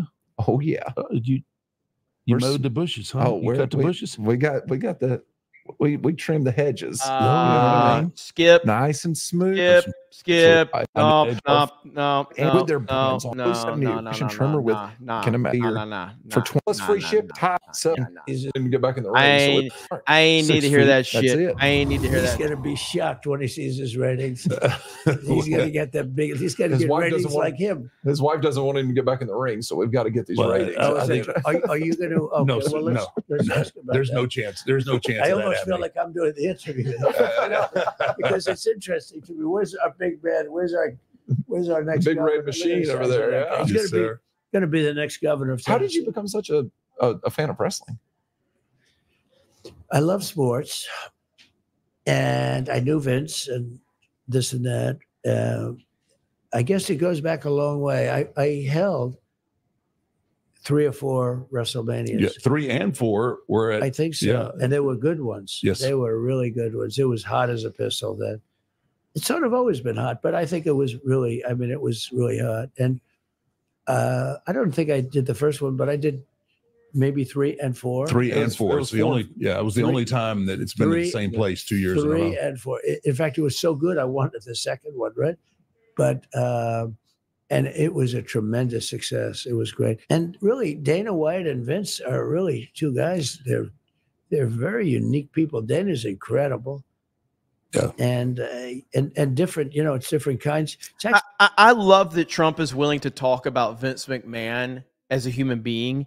He's not scared to mention Vince McMahon's name because Vince McMahon is the fucking genius that created this entire billion-dollar worldwide industry.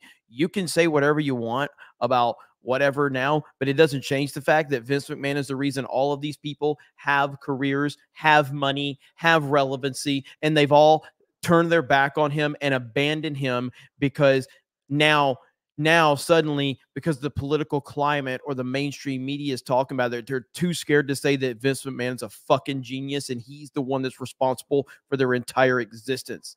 And it pisses me off. And at least Trump is going, yeah, man, I knew Vince. I was friends with Vince. Vince.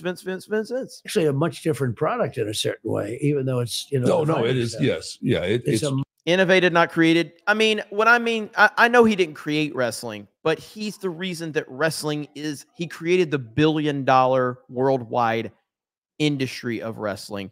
Wrestling before Vince was very localized to the territories, and Vince stepped on a lot of people. I mean, he destroyed a lot of people in order to get to where he ended up being, and he wasn't nice about it. And he was a ruthless businessman who didn't give a shit about anything other than building his empire. And he'll tell you that he didn't steamroll people, but he absolutely did steamroll people. He absolutely did do that. Let's see. We've got Big Dog for 20 says, is there anywhere we can go and watch the glory days of wrestling end to end during the Attitude Era? I mean, I'm sure you're going to have like the WWE Network on Peacock. That's where you're going to get the majority of it. There's still going to be edits, probably not a ton of edits, but there's going to be some. So WWE Network actually, like if you're being real, it's a fucking fantastic value with the amount of content you're going to get, and you can watch it chronologically. But yeah, WWE Network on Peacock is the best place that I'm going to be able to suggest. Much different product, but they sort of have some qualities that are very, very similar. But Dana's done an unbelievable job, and Vince preceded him by a little bit, but boy, what a job he did. Yeah, he really did create just a global juggernaut with WWE, and so the combination sounds like it's a good combination, right? So far it's really been amazing, and I think they've only really scratched the surface to how far this is going to go. I mean, well, Linda McMahon I picked, who really helped Vince a lot over the years. A lot of people don't know that. And she's a fantastic woman. She's been a big supporter from the moment, from the very beginning. And she was the head of small businesses, which is big business, basically, right. Small business administration. And she did a fantastic job. Everybody loves her, special woman. And I know she was involved with the WWE. So it used to be WWF, right? Yes, sir. And they just couldn't get that name back, which was amazing, right? They couldn't. Well, I Did think it make a eventually- difference? Do you think it made a difference? WWE, WW. Now I guess with time it's okay. With time, it's but it just was kinda- hard to get used to it. Yeah, right? WWF, light years better of a name. I hate the name WWE. I can't stand it. I don't hate it as bad as trying to say X instead of Twitter, but WWF, infinitely better name. Not even remotely close.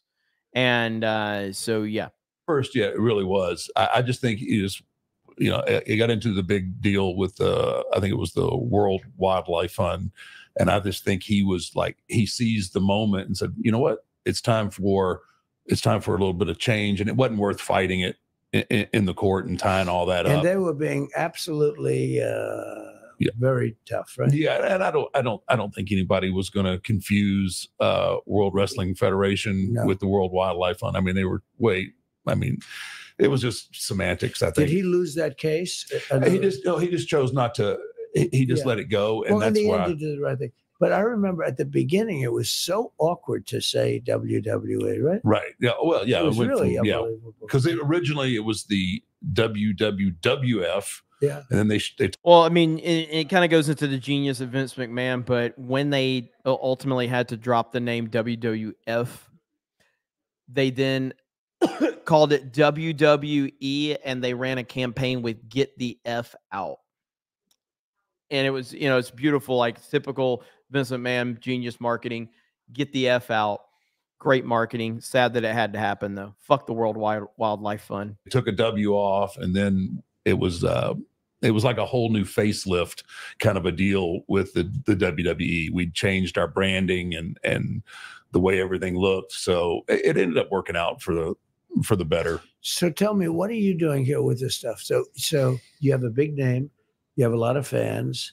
Mm-hmm. When you asked me to do this, I said I'm going to do it because I'm a fan. I really think you've done a great job. What is this? So tell me what this is all about. So it's a platform. It's my podcast. This guy here, I don't know, 8 years ago. Trump, we're 40 minutes into this thing, and Donald Trump is still interviewing the fucking Undertaker. What an absolute force Donald Trump is. He works for a veteran-owned and operated company, Nine Line. Very patriotic. Best apparel company ever. And what is it? Best what? Apparel company ever. Oh, is that right? We're veteran owned and operated. Yes, sir. Oh. Give back charity. Built 50 tiny homes for homeless veterans. What apparel is it? What kind of? It's patriotic apparel. It's just t-shirts. So you know all about the Trump apparel, then, right? Yes, sir. We actually made a shirt for Corey, who was tragically killed in Butler that day, and I see. we were able to raise a lot of money for his family. Yeah, that's great. Yeah, but we teamed up with this guy who used to wear our shirts. And so how long has that been going? How is it? So we've known each other for what? 7, 8 years. 7, 8 years. And he says, you got this platform. Yeah. Like I wrestled. I'm a wrestler. I did it for, over 30 years. And he's like, he says, you've got this huge platform. You need to do something with it. And my wife was the same way. She was like, how long are you married? I have been married for 14 years. Good. Yes. Is this your second marriage? Who counts? Numbers. Numbers. A second. All right, you can cut that part out. This sounds like it's going to get a little bit too. I think I think you can relate. Like we both have kind of maybe outkicked our coverage. So much for that question. Yeah. I'll take that question. The answer started getting a little bit long. There's bad things coming out of that. See, this is good. This is the Donald Trump that people really don't get to see. Mark. Yes, sir. After you do an episode with the president, yes, sir, you got to celebrate. Well, I intend on it. Oh yeah, and you know what? Tonight, I'm going to do some celebrating. Are you? Oh, yeah. Do tell. Dude, you broke momentum bad. Like, that was some good momentum. Y'all had some good momentum right then and there. Okay? Here's what I'm going to do, because I love the audience that watches me. I will vow to go back to the 42:55 mark. Krista, 42:55. Remember that timestamp. 42:55. We're gonna go back to it, but we're gonna fast forward right now. We'll go back to it after this. We can't mess up the flow of the show. Packing man, pictures, loving since medicine on you just go. Oh, he's gonna feed it. I think you need to show more of this part of you, because I really think, you know, you're a guy's guy and a sports fan, and I know you got to have that. I know you got that tough guy persona and that bravado, but I think you know, this is good. This is fun. And I think you know what you've done. You've made politics fun again. Yeah. And I just think some people get caught up in the fact that I think they look at politics now kind of like a wrestling story, and they can't separate. They can't separate reality. Well, it's so interesting because, and I can't explain exactly why, but so we'll go to places and have 100,000 people show up, and I don't have a card, and I'm not a wrestler. And when I felt your arm, I said I wouldn't have been a very good wrestler. It wouldn't. You get big, strong arms on top of everything else. But you know, and I'll get a crowd of 100,000 people coming about politics. You know, if Ronald Reagan came back and he went to, you know, some of the places that I go to, he'd have 250 people or 340, and that's very, very good. You know, and they do it in a ballroom someplace, and I'm getting like 50, 60, 100,000 people. It's crazy. And it's really like a love of the country, because, you know, it's hope. It's something going on. It's something very amazing. So now we're in the middle of the election period. I mean, it's actually started. The voting actually started after 4 years, because if I didn't feel I won by a lot the last election, I wouldn't do that. Because if you got, you know, if you lost, you lost. It's okay. You lose. It's easier in a way to just say, okay, I'm getting on with my life, and maybe I'll go to those beaches or do what I want to do. There's golf to be played. Yeah, golf too. Do you play golf? I'm a frustrated golfer. I would think you would hit a long ball if you hit it. When I hit it, it goes a long way. Yeah, I'm just not the.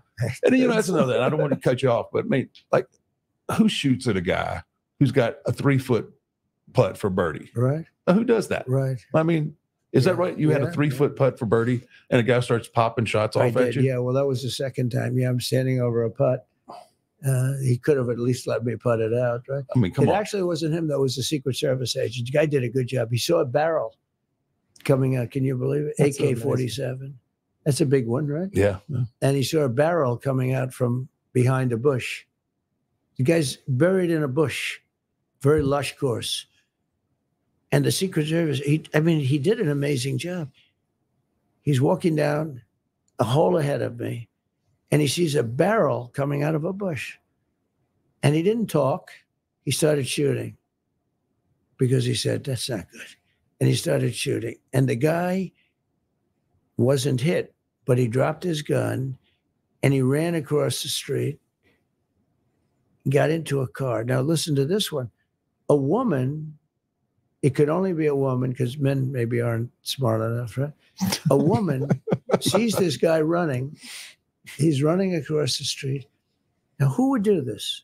It's fairly busy street, big, you know, Congress. And she sees him and she said, he's suspicious. I see people running all the time that don't look so hot. But she follows him for 1 block. He gets into the car. She stops her car, starts taking pictures of his license plate, and starts taking pictures of the type of car it was. It was a whatever, a van of some kind. Mm-hmm. And she then takes the pictures and sends them to the sheriff. Who would do this? And the sheriff says, wow, because they just had an incident. It only happened 3 minutes before. Wow. So the sheriff then gets a picture, and he just had a call that there's this big deal going on. And 2 minutes later, he gets a picture of a car and a license plate sent by the one. Who would do this? I said to the sheriff, if this happened 1,000 times, how many people would follow a guy that's running down the street, stop and take pictures? And there's some kind of a chip or something on the license plate that if they have the license plate they can track you down. Did you ever know that? I never heard of that. I didn't. There's some kind of a deal that if they have your license plate, they can find you. And they have him speeding down a highway, and they got him and nabbed him fast. But think of that, because he could be out there. And I wouldn't want to have a guy out there that, just dropped an AK-47 and ran, and he's out there. And they got him. And, he's got some problems, bad guy. But think of that. Who would think that somebody would take pictures of somebody's license plate because they saw him and he didn't look right? And a woman did this. Incredible woman. But I said to the police, I said to the sheriff, who's great, I said, Sheriff, how many times, out of 1,000 times, how many times would somebody do that? He said, maybe none. Yeah, exactly. No, it's so crazy, right? I see you guys. Somebody sent a super chat that said Mark Dice commented on Tim Pool's live stream. Might have been taken down by Tim. Dice shredded him. And I'm looking into it too. I'm going to talk more about Tim Pool after this is over, because I am pretty fascinated by the whole thing. But so I just wanted you guys to know that. If anybody has a screenshot of what Mark Dice said on Tim Pool's video, please send it to me on Twitter. Twitter, the place that I'm still posting, I've always posted, unlike Tim Pool, who I guess is scared to tweet now. Back to Trump. Yeah, it really is. So it was a pretty wild time, and hopefully we're going to have a great election. We'll straighten out the country. We'll straighten out the border. We have a lot to straighten out. This has been the worst president in history. This is the worst vice president in history. She's worse than he is. And you never know. It's an election. You never know. Maybe somebody likes her. I think we should be in good shape. We knocked him out. Now we have to knock her out. And we'll get it back. And I do it because we're going to make America great again. It's very, we have a MAGA. All about MAGA. I've heard about it. Yeah. It's basically MAGA. It's basically make America great again. As a slogan. Yeah, it's pretty cool. Yeah, I think I heard of it. It's been pretty successful. Definitely. No, it's the greatest movement in the history of the country. And when I say that, if it was wrong, the press would kill. I say this is the greatest movement, and they have to say, I guess that's right. Nothing even close. Maybe the greatest movement in the history of any country. But we have agreed. And they're all fans of yours, by the way. We have probably 200 million people, if you think about it. Wow. Right? Could be more than that. A majority of the country. And they want to see. And when Biden went out, on occasion, say, we will stop MAGA. We will stop. They say, no, that's make America great again. He's going to stop MAGA. So anyway, it's been very successful. But now we're in the middle of an election, right smack in the middle, right? Well, we're in the home stretch. We have 19 days left. But the voting starts, voting should be 1 day and should be 19 days or 20 days. It should, we have something I think that's going to be special. The numbers are very good, but who knows? You have to just keep working. And it's an honor to do the show with you guys. Sir, that means a lot to us, and giving us this opportunity. We're not journalists, and I turned down 60 minutes, and I'm doing your stupid show. Yeah, you're doing a professional wrestling podcast. That's all right. We're not journalists, and we're really not that great podcasters either. But we get people that watch us. But I do have. I have one question. And earlier, you were very gracious, and you met. You met my family, and they're sitting over there. My political interests, Title IX. You met my daughter. Yes.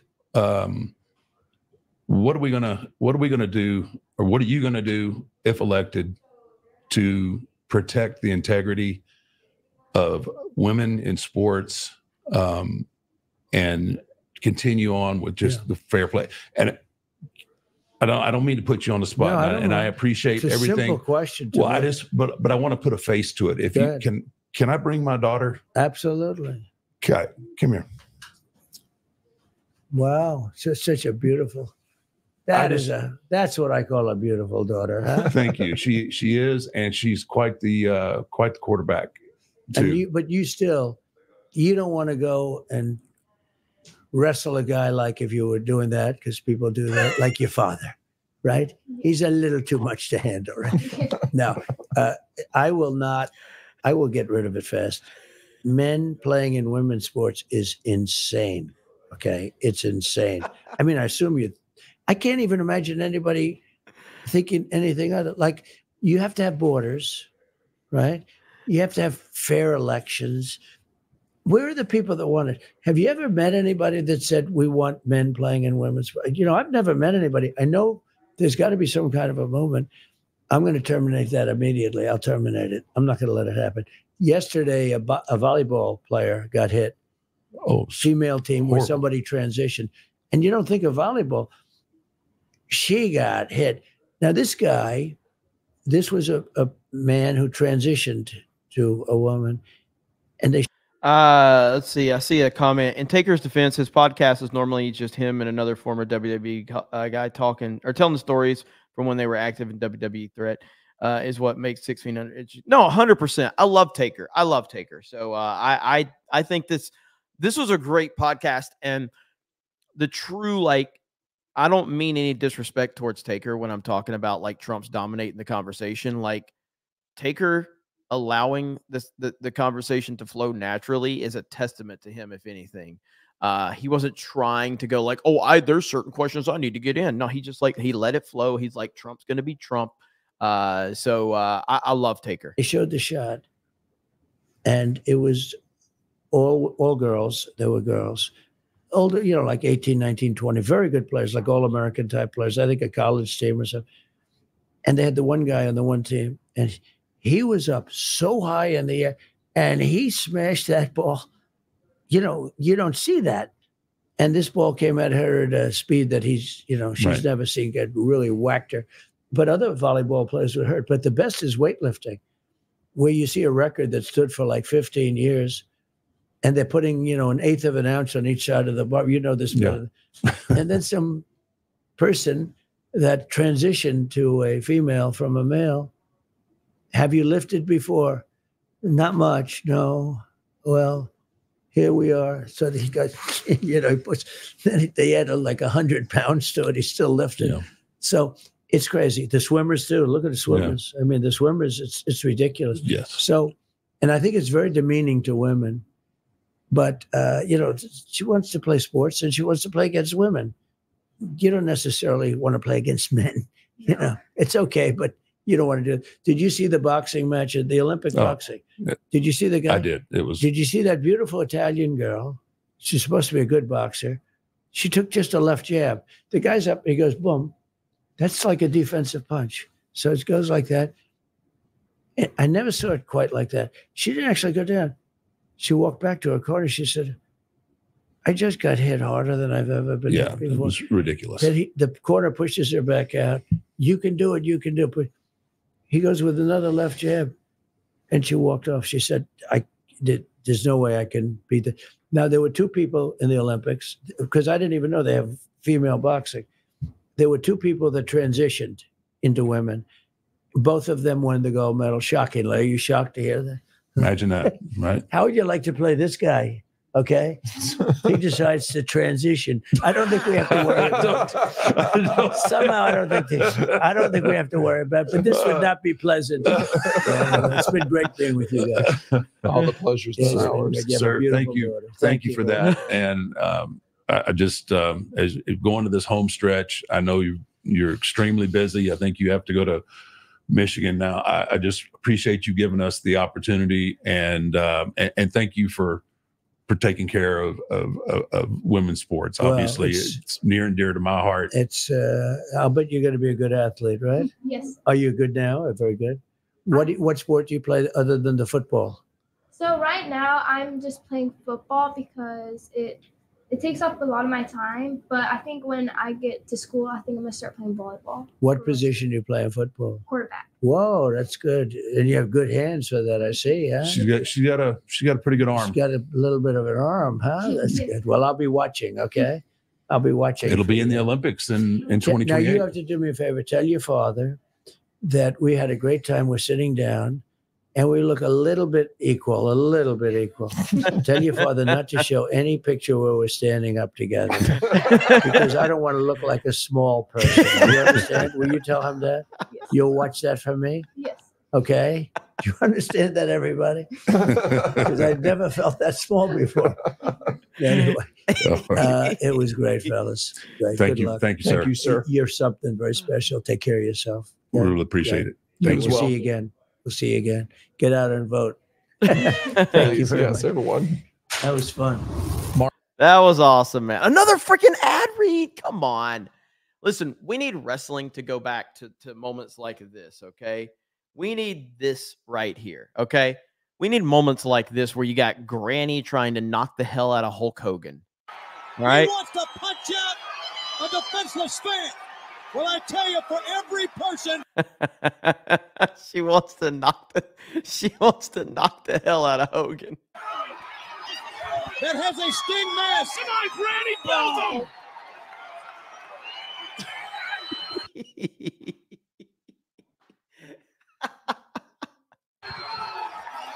For every person that has a Sting mask, there's 50,000 behind it.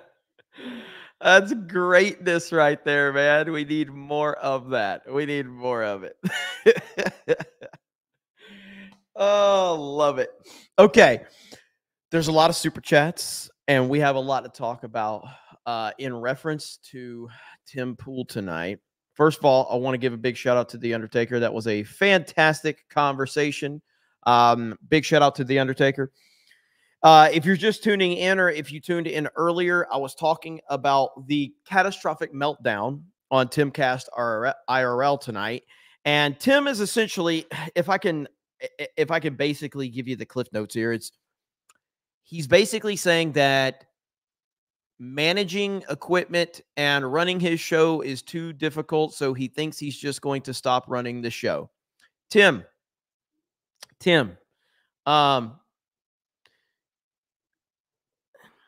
it's so fucking annoying to even talk about this. Okay. Tim Pool is infinitely more popular and more successful than I am. I don't say that in any way, shape, or form like that I'm unhappy. I love what I have. I have the best audience in the world. I have the easiest job in the world. I have the best community. I have the best team of people. I am a lucky, lucky human being, and I wouldn't trade what I have for anyone. I'm simply making a point that I'm sitting here in an Airbnb that I can afford on, the Geeks and Gamers budget.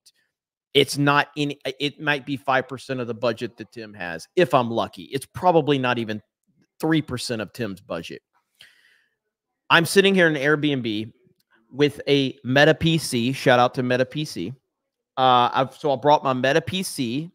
I have 2 monitors in front of me. I have my Rodecaster, and I have a pretty shitty internet, and I'm running a live stream. Tim could do the same thing I'm doing and have minimum of 10,000 people watching him right now.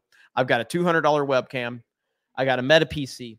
I got a Rodecaster. I got an XLR mic. I got 2 monitors, and I'm sitting here with 3,000 people watching me. Tim could do this and have 10,000 people watching him. No production, no big, studio, no nothing, and people would watch because he's popular and he has a fan base. And yet he's crying. He's crying, saying that he's got to quit his show. It's fucking pathetic. Now, someone sent me this right here. I don't know if you guys can see this, but here, I'll zoom in on it. So this is on Timcast IRL, apparently. Mark Dice commented and said, being frustrated because of technical difficulties and management issues isn't a reason to be a drama queen and spend the whole show talking about how he may end the show. This is weak. And there you have it right there from Mark Dice. Now, apparently this, and I couldn't find this comment. Apparently this comment has been deleted. So this comment has been deleted. I didn't see it. Mark Dice is 100% right. The one thing I like about Mark Dice is that Mark Dice doesn't play games. Mark Dice is Mark Dice. He's not trying to be connected to anybody. He's not trying to kiss up to anybody. He's just he's being Mark Dice. That's what he's doing. And that's why I like Mark Dice a lot. He's not trying to clout chase off of anybody or anything like that. He just keeps it real, and he calls it like it is. And I'm happy to see him doing that. So Laughing Man says Jeremy knows nothing about deleting comments. Not at all. Not at all. Would never do that here. And so, yeah, man, I mean, that's kind of the latest on this thing. Now, I don't know if anybody watched Tim's members stream or whatever, he pulled tonight. I have no idea, but I'm trying to see if he's tweeted anything. Doesn't look like, yeah. So all he tweeted, the last tweet was forget the last post, special Timcast IRL tonight, and it may be the last one. I don't believe that Tim is stopping his show. I think that he is just trying to get, attention. And that's the latest right there. So I don't know what else to tell you other than this is just a fucking joke. And he wants to be mainstream, but he's never going to be mainstream. And once you realize that you're never going to be mainstream, then you'll be a lot happier. People aren't looking for high production value on YouTube. That's not to say that it's not a good thing. High production value is a positive thing, and that's okay. But you don't have to break your back. The reason YouTube is a thing is because people are tired of the overly produced bullshit. They just want to see somebody shooting straight. And the best thing you could do on YouTube is to have a good audio. Good audio is the key. If you have good audio, the rest can take a back seat. And if you have good audio, that's all you really need to focus on. But hey, it is what it is. Tim is going to keep blowing things out of proportion. And this is why CobraCast IRL was started and evolved into CobraCast 199. And that's where we are. Who just said muted? Terrible Computer said muted. Do you know what I did when I saw that? Even though I've been talking for the past 10 fucking minutes, I still looked over to see if I was muted. I still did it. It doesn't matter how many times and how sure I am that I'm not muted. I'm still, if I see somebody in the comments saying I'm muted, I'm going to fucking look to see if I'm muted every single time. Audio low. God damn. Now you got people telling me audio low, and I'm like, is the audio low? Like, I can't help but ask if that's the thing. Oh my goodness. Holy crap. Okay. Let me see here. I didn't see this. I do want to hear this because Dana White was on with RG3 talking about President Trump, but we will get into that in a minute. But if anybody has any clips of anything when it comes to the Tim Pool stuff, please send me more, tag me on Twitter, whatever you want to do, because I didn't even know about the Mark Dice thing. And then suddenly I'm like, oh, wait. Okay. So Mark Dice commented. I did go and I looked and I do not see Mark Dice's comment. So the fact he's deleting Mark Dice's comment, that tells me that he's really bothered by people responding now. And he's looking for sympathy. Essentially what he's doing. He's looking for sympathy, and he doesn't want anyone that can outshine him or control the narrative to comment on it. What did Gary say? Let me see here. I got to go back. The real problem is that we can hear you. The real problem is that we can hear you. There we go. All your channels rock. Well, thank you, drummer. I appreciate that. Legalize adulthood with a proper 199. Let's freaking go. Dave Rubin called. He says he's been having technical difficulties and muttered something about little blue pills. He says he is interviewing for a job as a fluffer on Timcast IRL to keep the show going hard up. To keep the show, going hard up. Trump 2024 LFG. We just got a super chat from 1992 Space Movie for $10 says, I tagged you on X with the video. of Kumala kicking people out of church. Oh my gosh. Also, your audio is too gee. Please put Krista back on. Well, I just, I'm here. I appeared. Thank you for using my name. That's what happens when you say it 3 times. I appear. Can I sit down, please? Yes, you can sit down. Hi, Krista. How are you? I'm doing Legalize Adulthood just dropped a proper 199. You know what happens when we get a proper 199, don't you? Video. We got to drop the video. Here it goes. Should I do it? Do not come. I'm going to do it. Do not come. I'm going to come.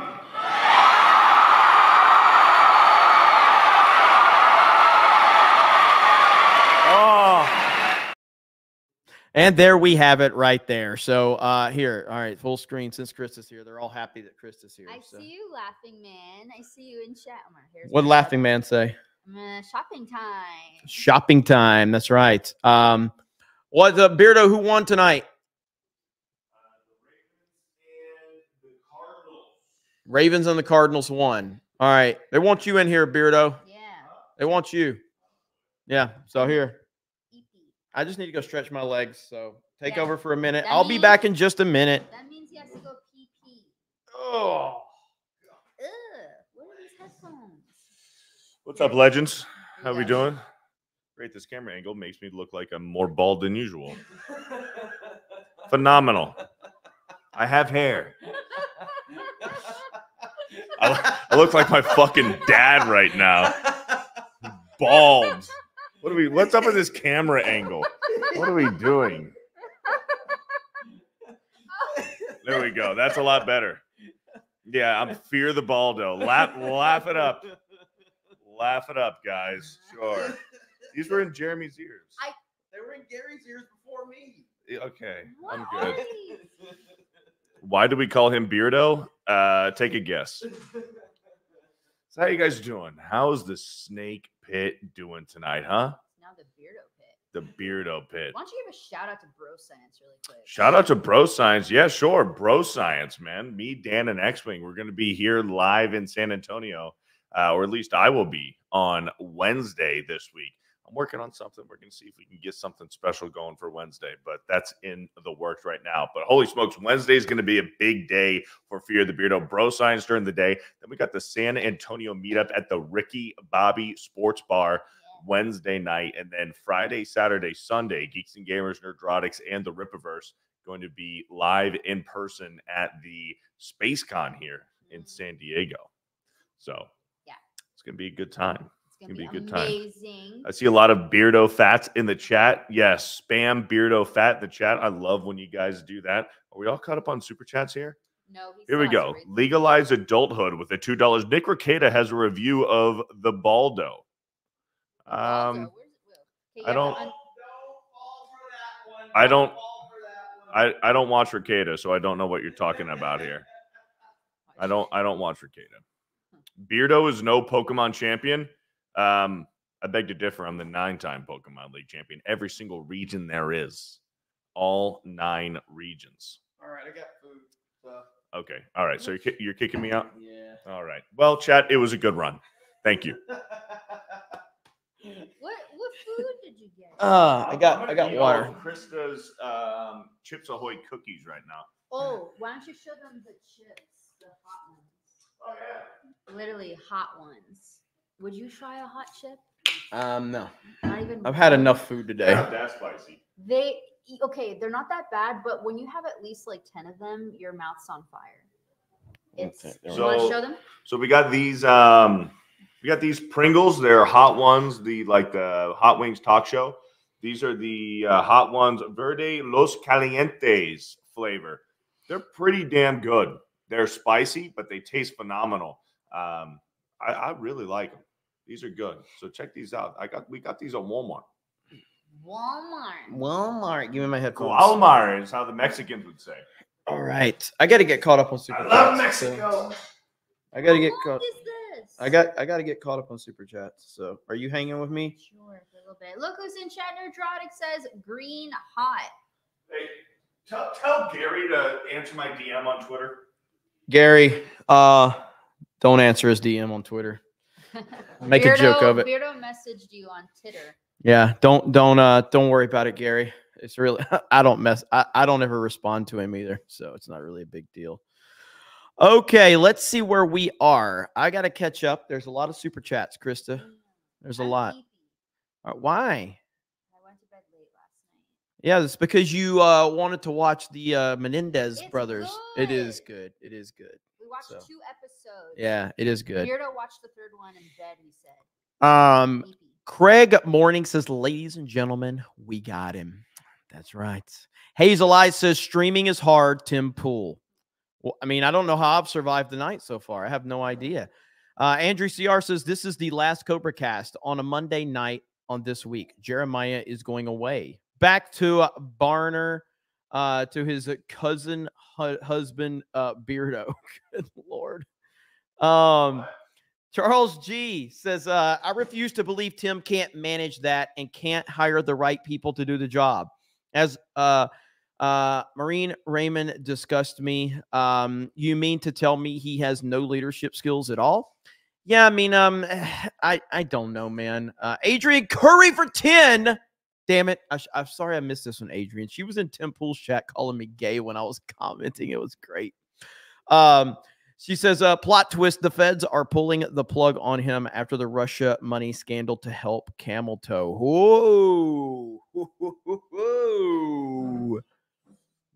That's an interesting theory. Oh, Adrian Curry. She follows me on Twitter. How you doing? Unfollow him. Bong Donkey says, keep Beardo out of here. He's in every fucking thing else. Wow. Well, guess what, bitch? I'm back. John Ambler says, speaking of which, just voted today for the first time ever. That's one small vote for Trump, one large middle finger for Kamala Kind. Hail the 199, Trump 2024. Let's freaking go. Let's see where we are. Kelly R says, needs to clean house big time, lose some friends, gain some better friends. Listen, man, running a business is not easy. That is the truth of the matter. And so in terms of, it's not easy to make tough decisions.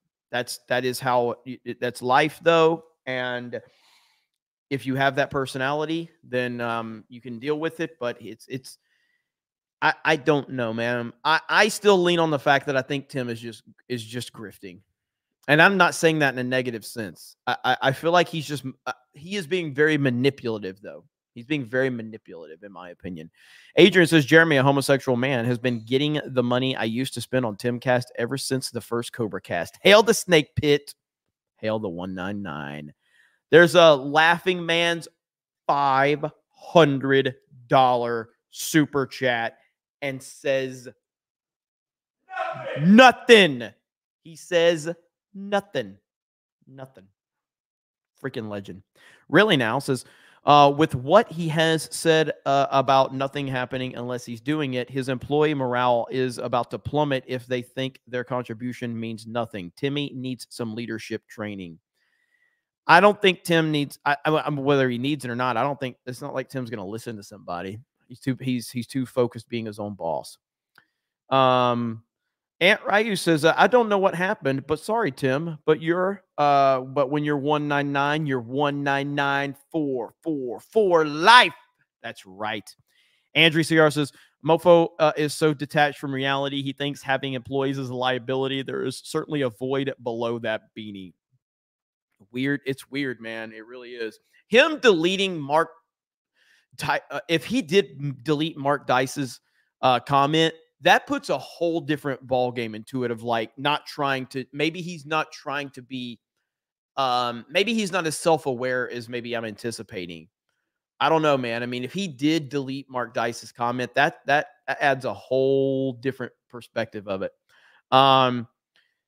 Let's see. Hector says, I used to watch Tim every day until the Eliza Blue drama. People were looking out to tell him. He ignored us and called us out, saying, I will not be forced to say anything. Don't like it. Don't watch. Never been back. And that's why you've ended up here. And I want to apologize for the fact that you've had to,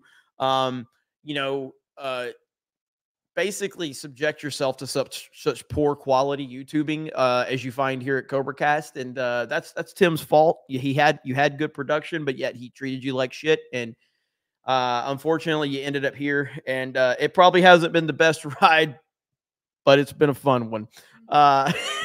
Dude, man says, let's see. I have been a longtime watcher of Tim, and he is always going on about how it is the people who subscribe to his website that keep the show going, and now he's saying it's not profitable. What the fuck?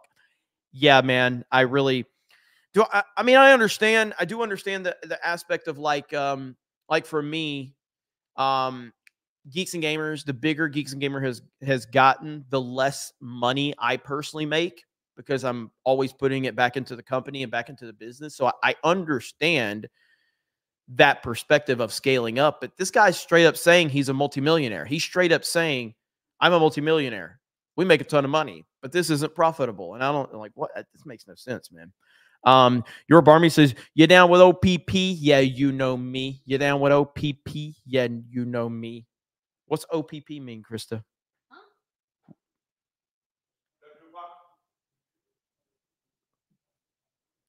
What the fuck have I... Now I know how Tim Pool feels. Beardo just asked me if that was Tupac. I have failed as a leader. I have failed as a human being.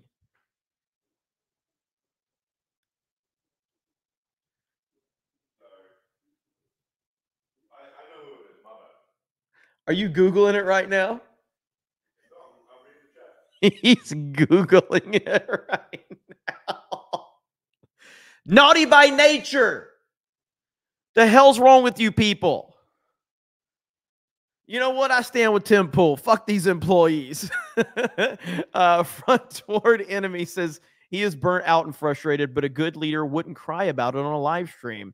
It could have been covered in a 5-minute video. There is nothing wrong with saying I'm overworked, so I'm cutting back. 1,000%. There is nothing wrong with saying I'm overworked and I need to cut back a little bit, but actually going out and throwing your employees under the bus is an absolute like next level retardation move. Let's see here. Captain Redbeard says the problem with Timcast was the lack of guests, was just Tim complaining about Civil War. That's what happens when you have a show that's heavily reliant upon guests. That's why I never wanted CobraCast to be. I don't want to chase guests. What? Yeah, he said. No, I meant to say it that way. Oh, okay. Sorry. I'm tired. Sleepy. Trying to run a show here. I think he's lying. Trying to run a show here. I don't even know what point I was making because you guys interrupted me. Forest Through the Tree says, I quit fast food years ago. However, yesterday I really wanted some fries. When you start your GG cooking show, please reach out. I have a great burger recipe for the MC199 and can be served with some IDOT fries. That's what's up. Thank you so much. I appreciate that. That's what's up. Nash the Neat for 20. I've been following you guys since The Last Jedi came out, and the ride has been amazing. Keep up the momentum. And, of course, Trump 2024. Let's bring it home. Thank you. I appreciate that. Land Schneck says, I used to watch Tim Pool a lot. I even subscribed to his membership. Then I discovered a retard like you, Jeremy. And I know you don't like compliments, Jeremy, but it's more entertaining to watch a retard. That's the type of compliment I can support right there. I do appreciate it, though, man. I'm glad you're enjoying what we're doing. I'm glad you're enjoying it. Gorgeous Mayhem says, this has to do with Matt and Blonde show breaking up yesterday. What? Tim obviously watched because he used a lot of the same language as Matt. Only difference is Matt had good reasons for ending the show. Is this Matt Christensen? Is that right? I don't know. I don't know who that is. Like I know the name, and I know he's kind of in this whole sphere, but I don't know much about him. So, let's see here. Scroats Magoat says, who treats their employees better, Timmy or Camel Toe? Matt and Blonde quit. Yep, she's gotten bad lately. I don't know much about that. If somebody can give me a lore dump on that, is that really connected to Tim Pool? Den Hawkins says, well, San Antonio is in my neck of the woods. Might as well and meet you. Come out, meet you. Yeah, gonna be fun to meet MC. I'm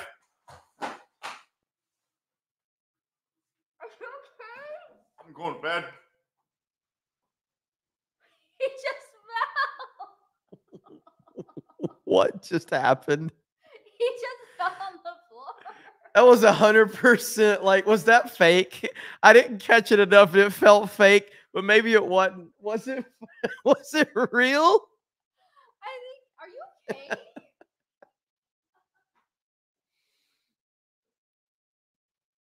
I gotta watch the replay now. Hang on. All right, hang on. I'll watch the replay. All right, there we go. I'm watching.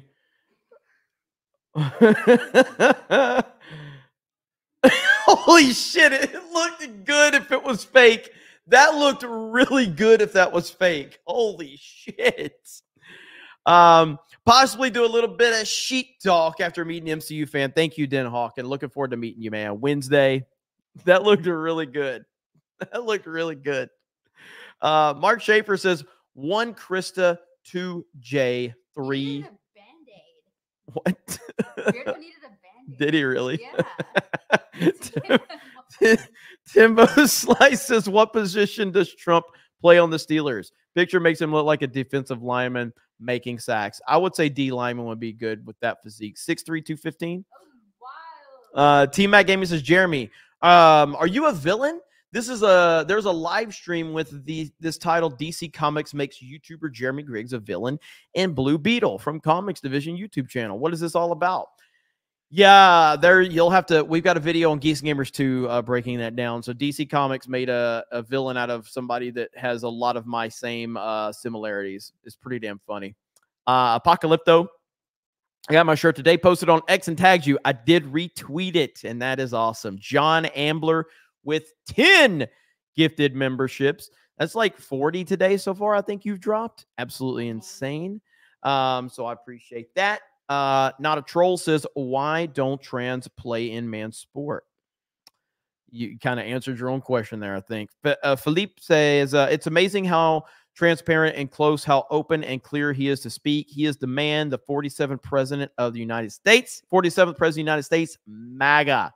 Absolutely. Fantastic Snock says, no idea what's worse with right now with YouTube. Tim Pool cucking a sads over his podcast and wants out, or Review Tech nuking his whole channel because Boogie called him out. What a funny few days it's been. Yeah, I've been watching Review Tech USA for a long time, and the fact that Review Tech USA has nuked his entire channel is crazy, but Rich has kind of fucking just fallen off for the last few years. He got Melanie Mac derangement syndrome there for a while. He was really hyper focused on Melanie. He got focused on the quartering. He got caught up on DSP and other creators. It's wild, man. It really is kind of crazy. So, 1992 Space Movie says, I tagged you on X with a video of Kamala kicking people out of the church. Also, your audio is too gay. Please let Krista back on, or put Krista back on. Let's see here. Aunt Ro, I got that one earlier. Googer. How do you feel about the news of Shad being a homosexual man like yourself, confirming indirectly that he wants to bang Edward on Twitter? I had to I had to pull a Zack Snyder on Shad and just say that, we are no longer affiliated with Shadversity. I can't do it. Not after that post, man. I'm out. Tactical Disc Soap says, Beardo fell so fast that he broke the frame rate. James says, hey, Krista, check out Mission Ridge Range if you want to shoot some real Texas pew-pews. Don't take Beardo since his chicken legs can't handle the recoil. For real. Oh, man. Penguin Overlord says, people are seeing Pool's BS for what it really is. Aaron Fever says, I may or may have not clipped a Beardo tripping over Jay's invisible foot. That's pretty good. Jose M says, rare Adam Krigler W. That's right. Alan Tanasi says, you roasting Tim is why I'm ever here. Hail the 199. 199 IDOTs. Let's go. Warbrew says, you're looking luscious tonight, Jeremy. That's just wrong. Gerald Armstrong says, it's like when Vince bought WCW, he was watching the Nitro broadcast on Raw. Garfield's Bizarre Adventure says, Jeremy Prime has usurped Tim Pool. The Blue Beetle doesn't stand a chance against you now. The Buzz CJC says, keep that grift hand strong. BT Wick says, say the N-word or this is my last super chat. Thanks. Ninja. There you go. Keep sending me super chats now. John Ambler says, Timcast makes CobraCast seem super straight now. Kevin Cron says, since you will not read this, I can call you Fig, and Alabama Roll Tide will only have one playoff game. They will be one and done. I don't think Alabama's making the playoffs. I think Bama's going to lose. You know what? I'm kind of at a point where I'm just going to pull for – I want Bama to almost start just losing every game, and then Nick Saban comes back halfway through the season and stays for another 5 or 10 years. That's all I can hope for at this point in time. VJ the Vigilant says, oh no, my whole life revolves around Timcast. Andy Plays Games says, basically the gist is Tim is having to do all the work himself because the others are screwing up and it's too much. And the GPU of the computer broke. That is a leadership problem. And it's really bad that he decided to go on the internet and complain about that. That's a bad situation. MC Manager, I need the new guy for the fries. Little Tim just quit. Slade Lawton says, this might make Jeremy ban me, but screw it. Tua is the NFL version of Ja Rule. Good for a few years and then became utterly irrelevant on one hit. Damn! Savagery. What are you doing to my lights? They look good in blue. Now I can't see anything. Can you quit? The fuck are we doing? That I respect you ripping Tua apart, but Tua's the man. He's gonna come back and bring the Dolphins to the playoffs. Let's fucking go. Alex McCarthy says Timcast has more production value than CobraCast, but CobraCast has a fig who we insult. You're a fig. Jose M says Ian woke up to this day-long nap and name dropped Adam. Did he name drop Adam? That's awesome. Lord Botha says, sounds like Tim wants to do TP Outpost instead. Jerry says, head of the Fox News decision desk, Armand Mishkin, foresees around a 4-day delay on presidential election results. I heard about that. What are you doing to my show? Eric K. Tim could save money by having the help fly in to the back of the plane like Gary does. Lying Dogface Pony Soldier with the gifted membership. Thank you, Tim P. Says, Ian makes IRL suck. He is such a lame, foolish noise. Coalesce says, Jeremy had a really hard day, guys, being gay. Eric K. says, Jerry is the best tubeman since DSP. John Ambler says, you want some cheese with that wine? That was me earlier. Ministry from Think says, it's possible this is connected to the Russian spy accusation fiasco. The timing is interesting, isn't it? I mean, so the backstory on that is that Tim was connected with a company named Tenet Media. Tenet Media was, I don't want to, all I know is Lauren Chin and her husband were involved, behind Tenet Media in some capacity. I guess they were the founders of it or something like that. And there's some type of something going on with where they were getting money from. They had hired a bunch of YouTubers, including Tim Pool, to be to create shows for their company. And all of those YouTubers through the, from what I understand of the indictment, were victims of everything, but it's still a bad look. And I'm sure that added a lot of stress to Tim's plate among all the other people and caught up with it. But it's why I'm always reluctant to get involved beyond what I can control.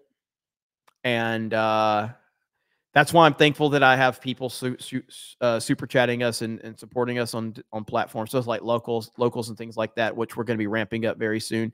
I don't want to be reliant to anybody else. I don't want to answer to anyone else or anything like that. I'm not saying that Tim was answering to him, but now he's caught up in a controversy that, if I'm just going on my gut feeling, I don't think Tim had any involvement in anything like that. But I don't know Tim, so I have no idea. I can't imagine Tim, being the really successful, rich person that he is, would have gotten involved in anything that he knew was shady. I can't imagine that. But it's scary, man. It's scary, and you gotta watch out. Your Barmy says Gary makes erect microphone stand Peru perks. Drew says the dude is quitting because a graphic card died. That's amazing. Why do you have this room looking like this? What the hell are we doing? Hi. Yeah, it's Jessica, I was gonna respond to you in chat. I got it on Amazon. What is this? It's a microphone. Oh my gosh. What are you doing with the lights? You ruined it. You ruined it. Yeah. High production value, okay? High production value. All right. You didn't like the LGBT lighting? No, I did not. Okay. But yeah, dude is quitting over a graphics card dying. That's amazing. Dante Ray says, just realized Jeremy is in his element right now. Urine colors all around him and big black objects near his mouth. God, that is rough. That is rough. All right, let's see here. Nandy says, "Wow, Jer, you're so brave you're so brave to read super chats." That's nice. That was nice. Brave and stunting. That was nice.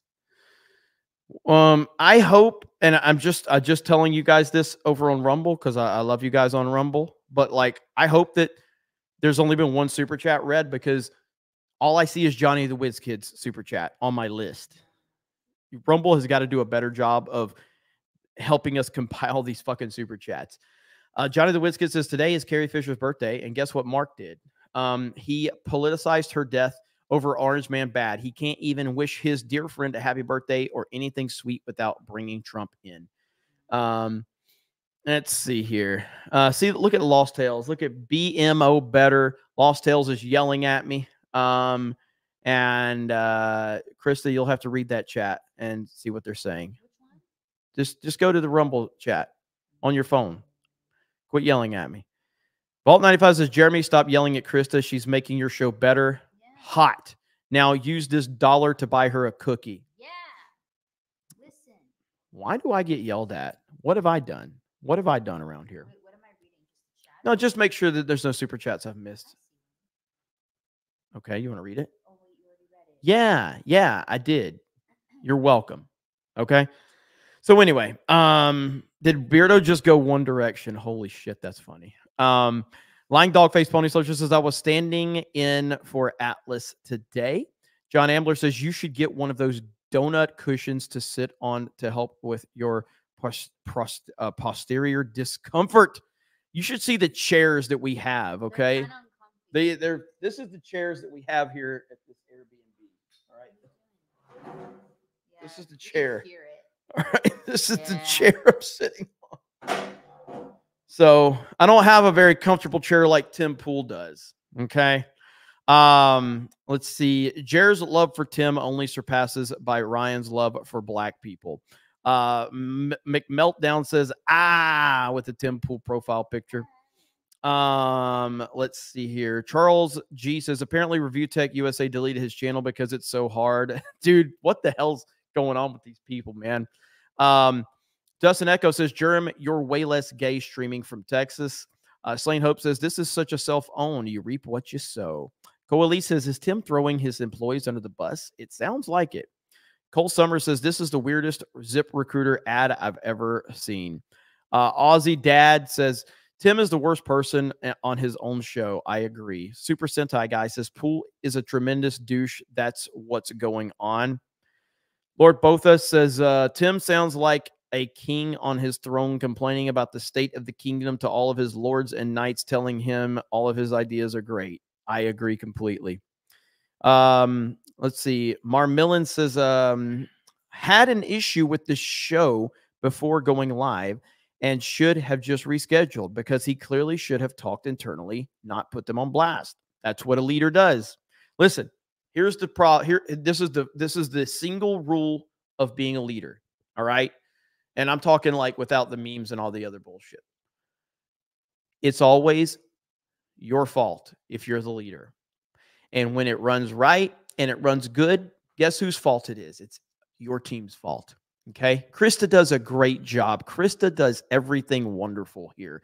Everything that has ever worked has always been Krista's fault. Beardo does a great job. Ryan does a great job. Everybody on the team does a great job. Something fucks up, it's my fault. That's how leadership works. The fact that Tim threw his employees under the bus tonight was absolutely fucking insane. Absolutely insane. Noel White says, I worked for a company where the owner openly admitted he was the issue and hired a COO. It's better to keep people employed, Tim. Your Barmy says, Tim, take off hat, most safe person in America. Devro says, seriously, who does this? Who gets their employees live on air to basically tell them, you guys drag me down and I'm thinking of just firing everyone? It's weird. Kelly R says, maybe Tim is trying to light a fire under all the lazy employees. Not a good way to do it. Like, listen, is there ways to do that? Absolutely.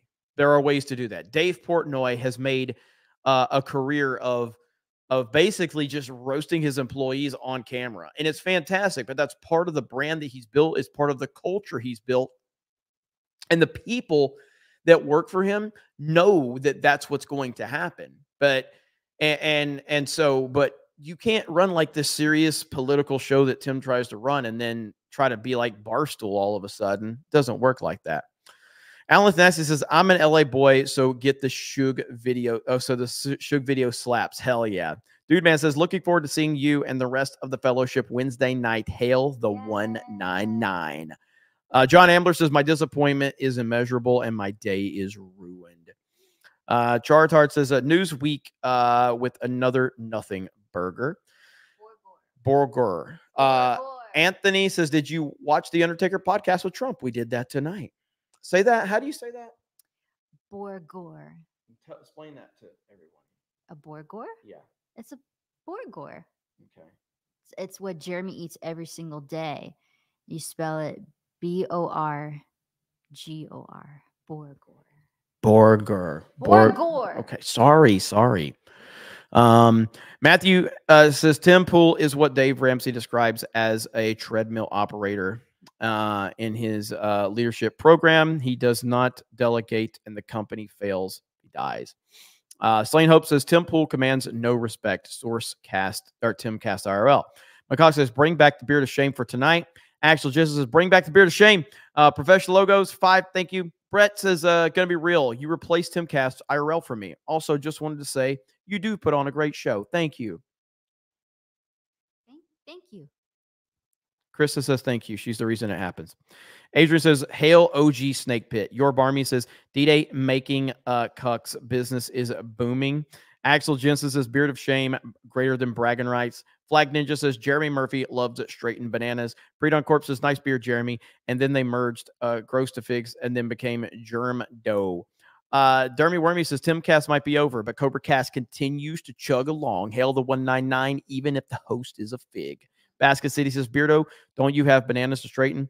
Axel Jensen says, G&G makes me proud they're not affiliated with BVS.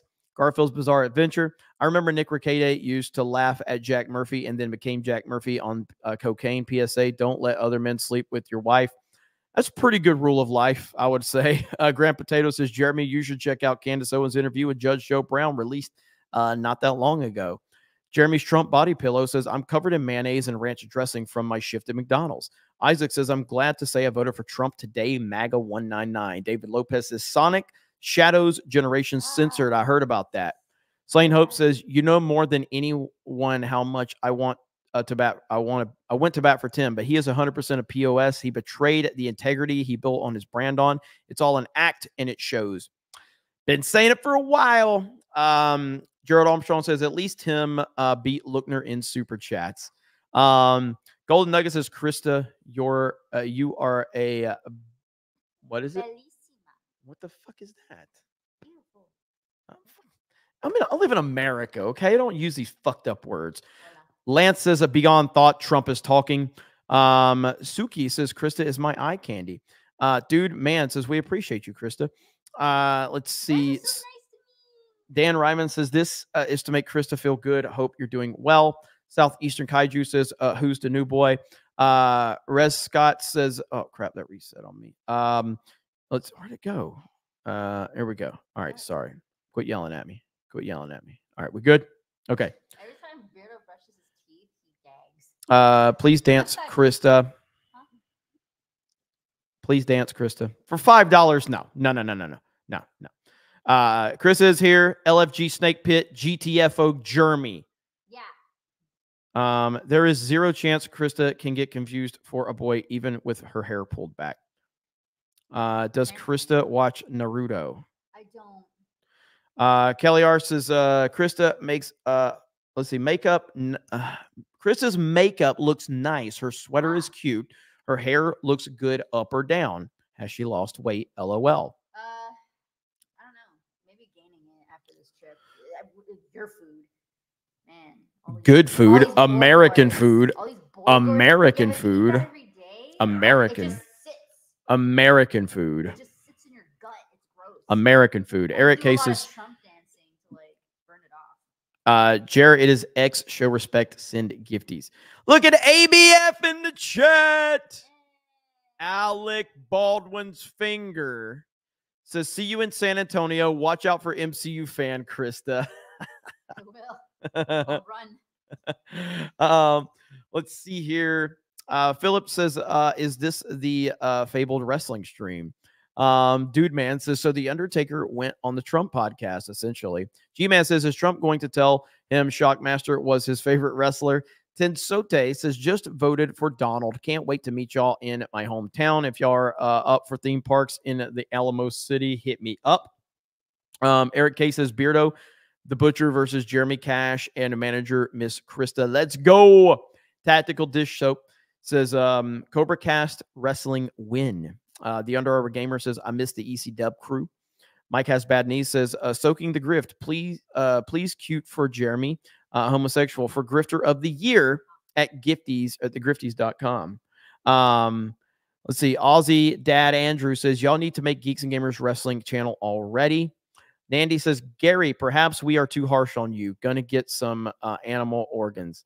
McCock says, Jeremy gives Beardo good night kiss.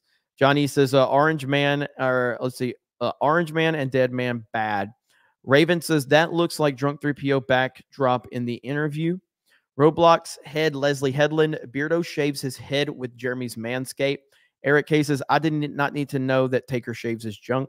Madney says, Jeremy manscapes his eyebrows. Jupiter says, CobraCast 199 brought to you by Raid Shadow Legends. Grover got that one. Maximus VT says, where are my breeds at?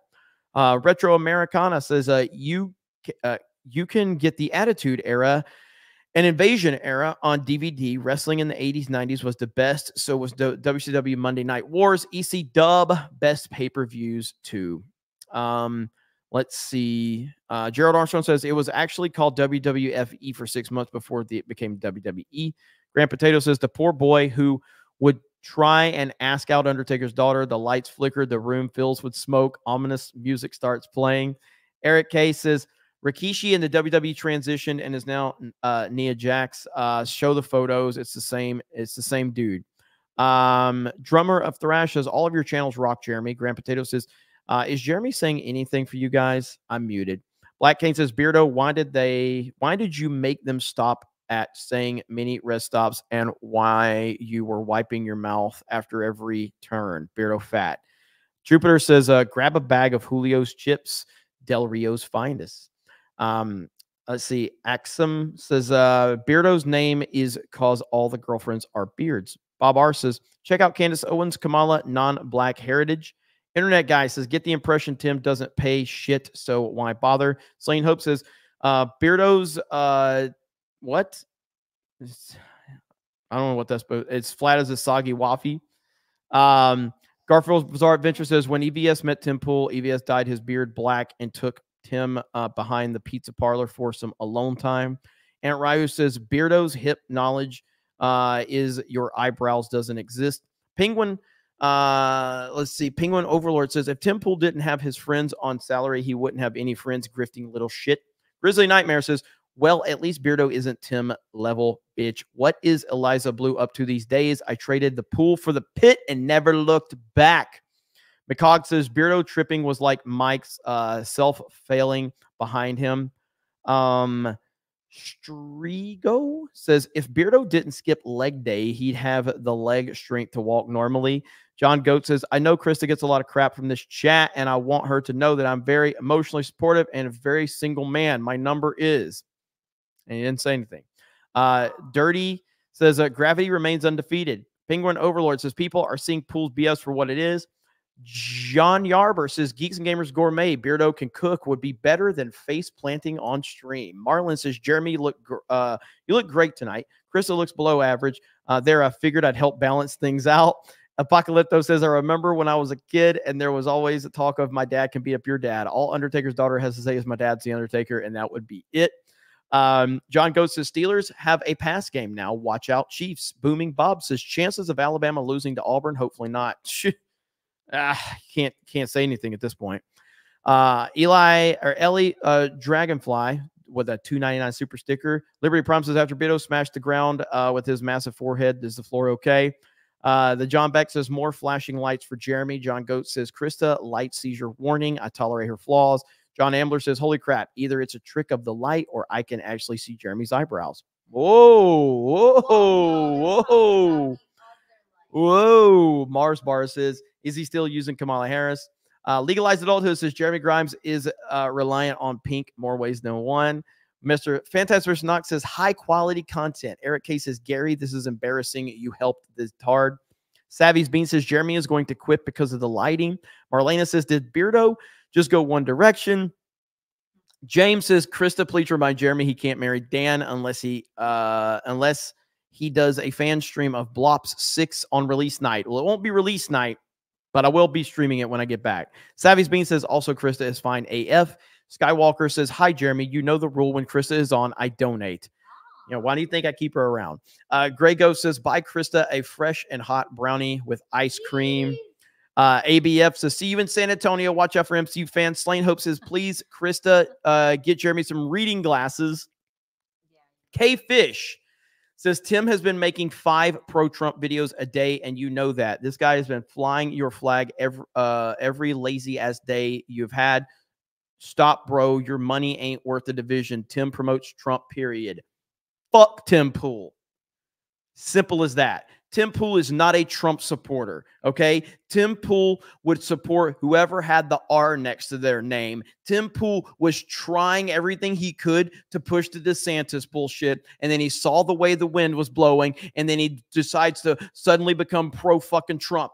I've been pro-Trump since 2016, and I haven't wavered. Tim, back in 2020, back in 2021, was saying that Donald Trump was too old and he needed to retire. Donald Trump is not a true Trump supporter. I mean, Tim Pool is not a true Donald Trump supporter. He's a fair weather fan, and I'll take him as a fair weather fan, but I absolutely will not sit there and subscribe to the idea that he's truly here for Trump, because he's not. He would abandon Trump the moment things got too tough, as he's done multiple times already. But I'm happy that he's here, and he can be here, and he can support Trump while he does a whole fucking show about himself a little over 2 weeks from the election, when Tim has the biggest fucking political show. He wants to whine for 2 hours that he makes too much money and he can't get his people in line. Fucking retarded. Absolute fucking retarded. But thank you for the super chat. Grover says, I thought the one host on Tim's show was Sam Bankman-Fried girlfriend. Maybe she did his books. Chartart says, Mark Dice calling Benny Johnson a weenie was hilarious, and Tim Jong-Pool hiding in his compound in West Virginia is meme worthy. Mark Dice is a trip. Yeah, so it looks like Tim deleted Mark Dice's comment, so I'm not sure. What do we got? Vault 95? Yes. Tim's members Discord is mad and wants to know where to go. So I started advertising CobraCast to them. Someone replied, I like that, Fig. Let's go. And we are at the end of the stream. Mark Dice's comment had 2,000 likes. Well, we are almost at $2,000 chat revenue. We didn't beat Tim today. Okay, Tim grifted hard. Tim made more money than CobraCast tonight. We'll let him have his win tonight. But it was a good one. It was an awesome stream. I appreciate the gifted memberships, the super chats, the donations, the likes, all of that. You guys have been awesome tonight. Does this mean no gaming? Yes, tweet a tone. It means no gaming. But I know that Epic Mike is live, so you can go check him out after the stream. And also, we're going to be live again tomorrow for daily, for main event. Yeah, that too. Is that it? And we got to all the super chats. So you know what that means, ladies and gentlemen? You know what that means? Joe, you did such a great job. You answered every question. You knew all the facts. You did it, Jeremy. You read all the super Who chats. did that? Hailstorm. Jay Hailstorm. That's amazing. That is absolutely amazing. Do we have that clip? Do we have that absolutely amazing clip? Yes. We do? Yes. Where? Where is it? You probably have to find it. Hang on. Here. Absolutely amazing. Oh man, it was absolutely amazing. Your face in it is hilarious. I miss Jay. I'm going to see him, I think, tomorrow. So I'm excited. Chat, are you excited to see Jay? We're all excited to see Jay. Of course we Chunky are. Pew! Of course we are. So, okay. So you guys have a great evening. Let's see here. Hang on. Make sure I didn't miss any last second ones. Will he let Krista talk on daily though? Says John Goats. Too early. I'm going to sleep in tomorrow. I'm tired. Let's see. Matt says you highlight but didn't read mine. Really? Dragon Dan says if you want to give Krista a genuine compliment, tell her that her single black bang makes her look like Gohan. Link her to her favorite things. I was wondering where that one was going. I was wondering where that one was going. I have like two. I mean, these are my bangs that I had last year because they were like here, and now they're growing out. I'm looking for Matt HTX's. But yeah, I love Gohan. He's my favorite. Not in Super though. Matt H. I always hit his profile picture always stands out because it's got the Houston spaceport, which is such a cool picture. See if I can. There it is, right there. Early voted today in Houston. Hail the 199 Trump 2024. Got my shirt delivered today. See y'all Wednesday. I thought I did read that one, Matt. I'm pretty sure I read that one. I'm pretty sure, but I did go back. So my bad on that one. But yeah, he's got such a cool. Like, I want to go to the Houston spaceport. It's all because his freaking profile picture. Like, the Houston spaceport is cool as shit. Anyway, Tim probably quit because you beat him in yesterday's YouTube stats. Hey, that's all it takes. 8 o'clock. Tim Pool is alongside that one dude from Collider breaking down about Star Wars and Boogie. Tinsote says, see y'all in San Antonio. Check out the Alamo for Pee Wee's bike. And there we go. Wait, Big Dog, the 20? I thought I did read yours. Hang on. So many fucking super chats tonight. I don't know. This is a hard job. You guys expect me to read your super chats. Timcast told me that I don't have to worry about that type of stuff. Oh, I did. I read. Yeah, I answered yours. Is there anywhere we can go to watch the glory days of wrestling end to end during the Attitude Era? WWE Network. There's also DVDs and stuff out there, but the WWE Network is the best place to go. That's the best place to go. But yeah, I did read that one. Okay. Well, we're going to end it there. Thank you guys so much. I really appreciate it. I hope you have a great day. Bird Up, did you miss my $5? Say it ain't so. Oh my gosh. Let's see. Hang on. Go back now. Let's see.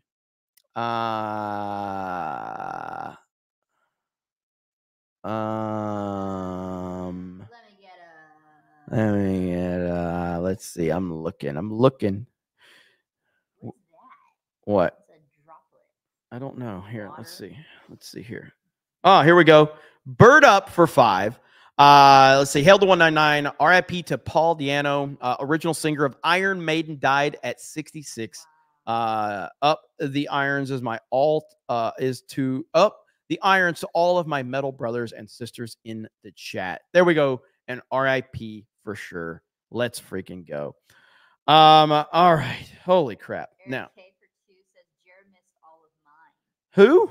Eric K. I ain't worried about him. Fuck him. So ain't nobody worried about him. So, all right. So hail to the chat, hail to the mods, and hail to everybody except for Fear the Beardo. Thank you guys so much. I really appreciate it. Have a great evening, and we will talk to all of you later. Say, are you gonna do the song, what'd you do? The outro music? Young